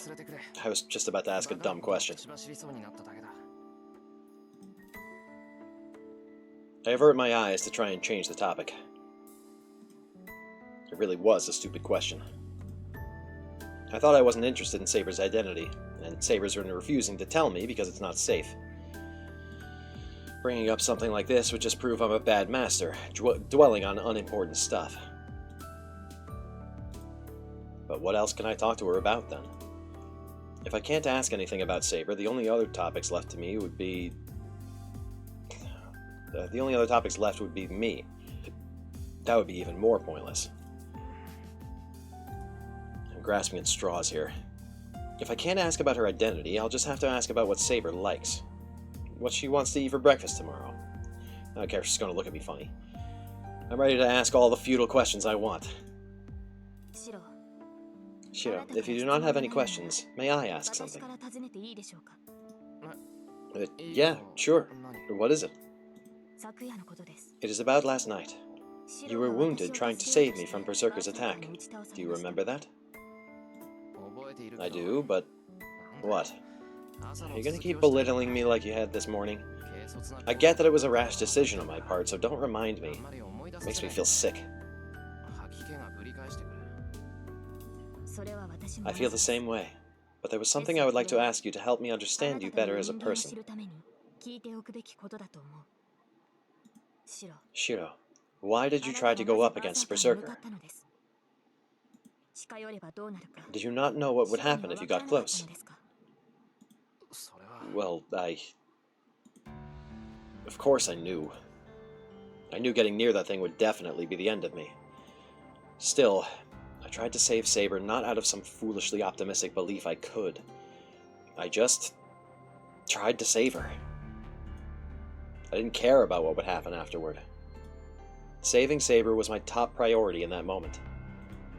If anything, the fear of not being able to save Saber was greater than my fear of being killed. Sorry, I forgot why. It all happened so fast, so I don't really remember what I was thinking at the time. I was probably just rattled, otherwise I wouldn't have made such a suicidal move. Rather than tell her the truth, I just say something to try to get myself out of the situation. I probably did it because of how seriously Saber was looking at me. So you did it unwittingly. It wasn't unwitting. I told you I was rattled. If something like that happened again, I'm sure I would just be quaking. Sorry, I almost said quacking. You may be right. That is a normal human response. No human would throw away their own life to try to save others. Even those who are later called heroes are no exception. Which is why, should I encounter such a person, I know they are lacking something.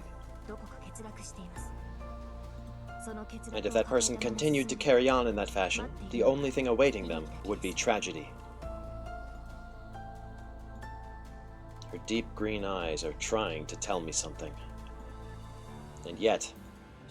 Cut it out, Saber. I told you I was just frazzled. I'm scared to die too, so it's not like I can act like a saint.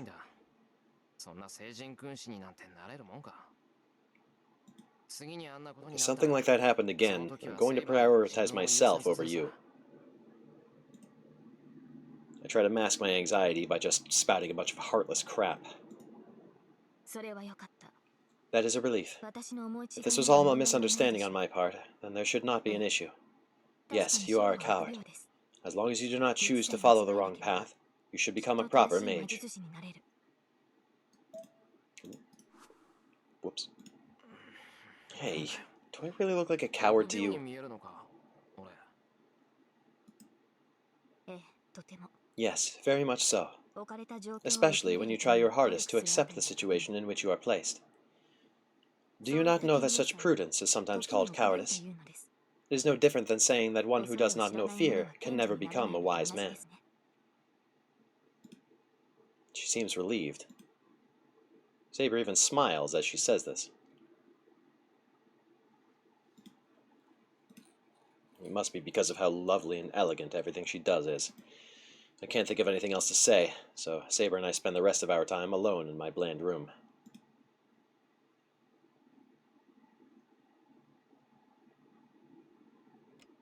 And then night falls. I did not talk to Saber or Tosaka in the other room, and nothing much happened until it was bedtime. It's 11 now. The lights in the house are off, and everyone inside goes to sleep to prepare for the upcoming day.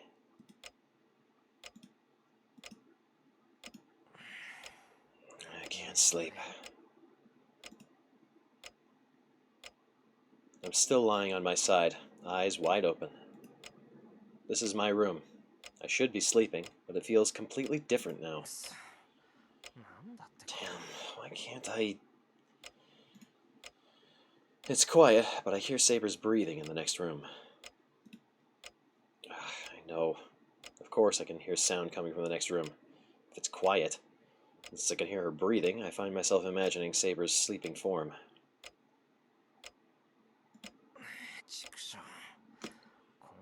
Damn it. How can I fall asleep in this situation?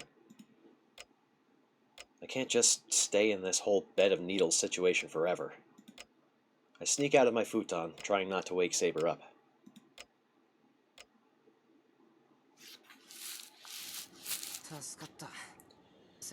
Thank goodness. I thought Saber would notice, but I guess not. Unless she's a deep sleeper. I question whether she can really protect her master this way, but there's no immediate danger. If servants are linked to masters, she would probably wake up immediately if her master is in danger. Tosaka seems to be asleep. The lights in the detached building are out. She's either just that defiant, or maybe she's naturally adaptable. Because Tosaka managed to blend in here in just a day. Well, honestly, it does help having her around. Yep, she's a handful, but she is helpful. One bit of evidence of that is the bandage wrapped around my hand. Hide my command spells, huh? I never would have thought to do that if it hadn't been pointed out. The command spells Masters bear appear somewhere on their arm. Mine appeared on the back of my left hand. Clothes won't work to hide it, so I'll need to use bandages, even if it looks a bit awkward.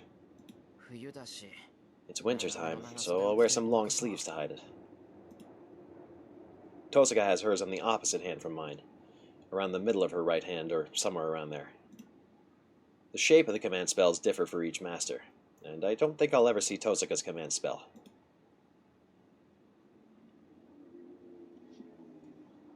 Silence falls over the shed. This is where Lancer cornered me yesterday, and where Saber appeared.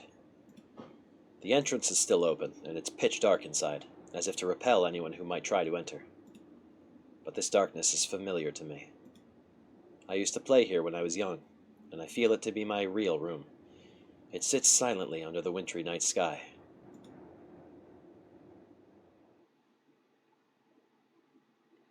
I step inside. After closing the door to shut out the cold, I turn on the stove. I thought I would take a break today, but I shouldn't. The old man would be rolling in his grave if he knew I skipped my training 2 days in a row. I sit down in the middle of the shed and take a deep breath. I should train, no pauses. Magecraft is a mental discipline to me, so I shouldn't skimp on my training for no good reason. Breathe in. I begin my training by getting my breathing under control. The usual images pop into my head. The image of a sword drifts into my empty mind. I try to ignore it and clear my head. As soon as magical energy runs through my body, I begin my usual training. My strengthening magecraft succeeded for the first time in years when I was attacked by Lancer last night. I need to recreate that same feeling before I forget, or else it'll have been for nothing. I close my eyes halfway and release the air from my lungs. That's all I can do for now. As I concentrate, everything fades away, The Holy Grail War, Saber, Tosaka. If I allow my thoughts to slide into nothingness, any immature hesitations will fall away, and I'll finally get a good night's sleep.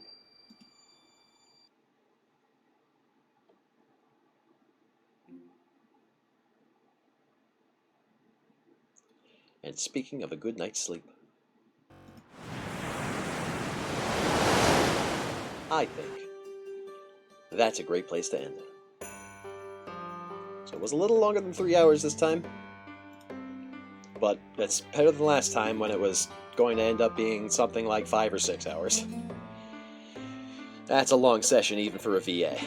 Well, I tell you me. Let me quickly, before I forget, unmute all of our sound alerts and whatnot.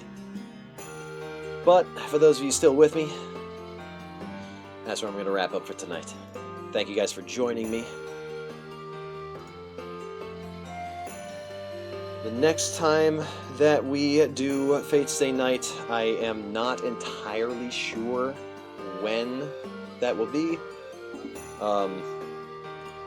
Like I said, the schedule for the rest of the year is kind of up in the air. I've been trying to work some stuff out, but between Christmas and New Year's and all my family stuff, I don't have anything set in stone. So,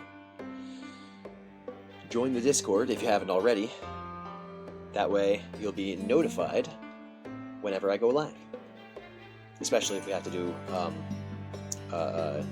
guerrilla streaming. For now, we're going to rate somebody we have not rated yet.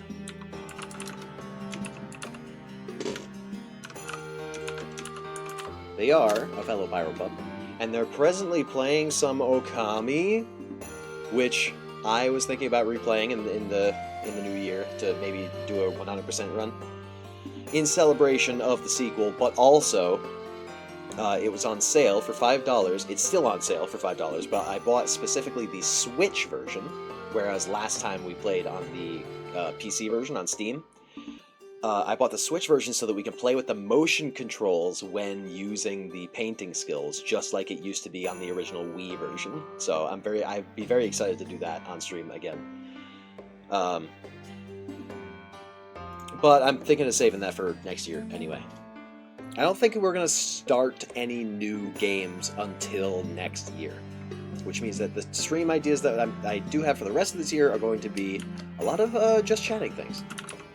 I like to think I've got a couple of creative ideas up my sleeve, but again, with scheduling, I'll let you guys know. Copy the raid message, and I will see you over there with Hyperpyro. And, well, I don't know when I'll see you guys next, but hopefully it'll be sooner rather than later. So until then, be nice, have fun, raid leaf, and, Merry Christmas, I guess. In case I don't see you, good afternoon, good evening, and good night.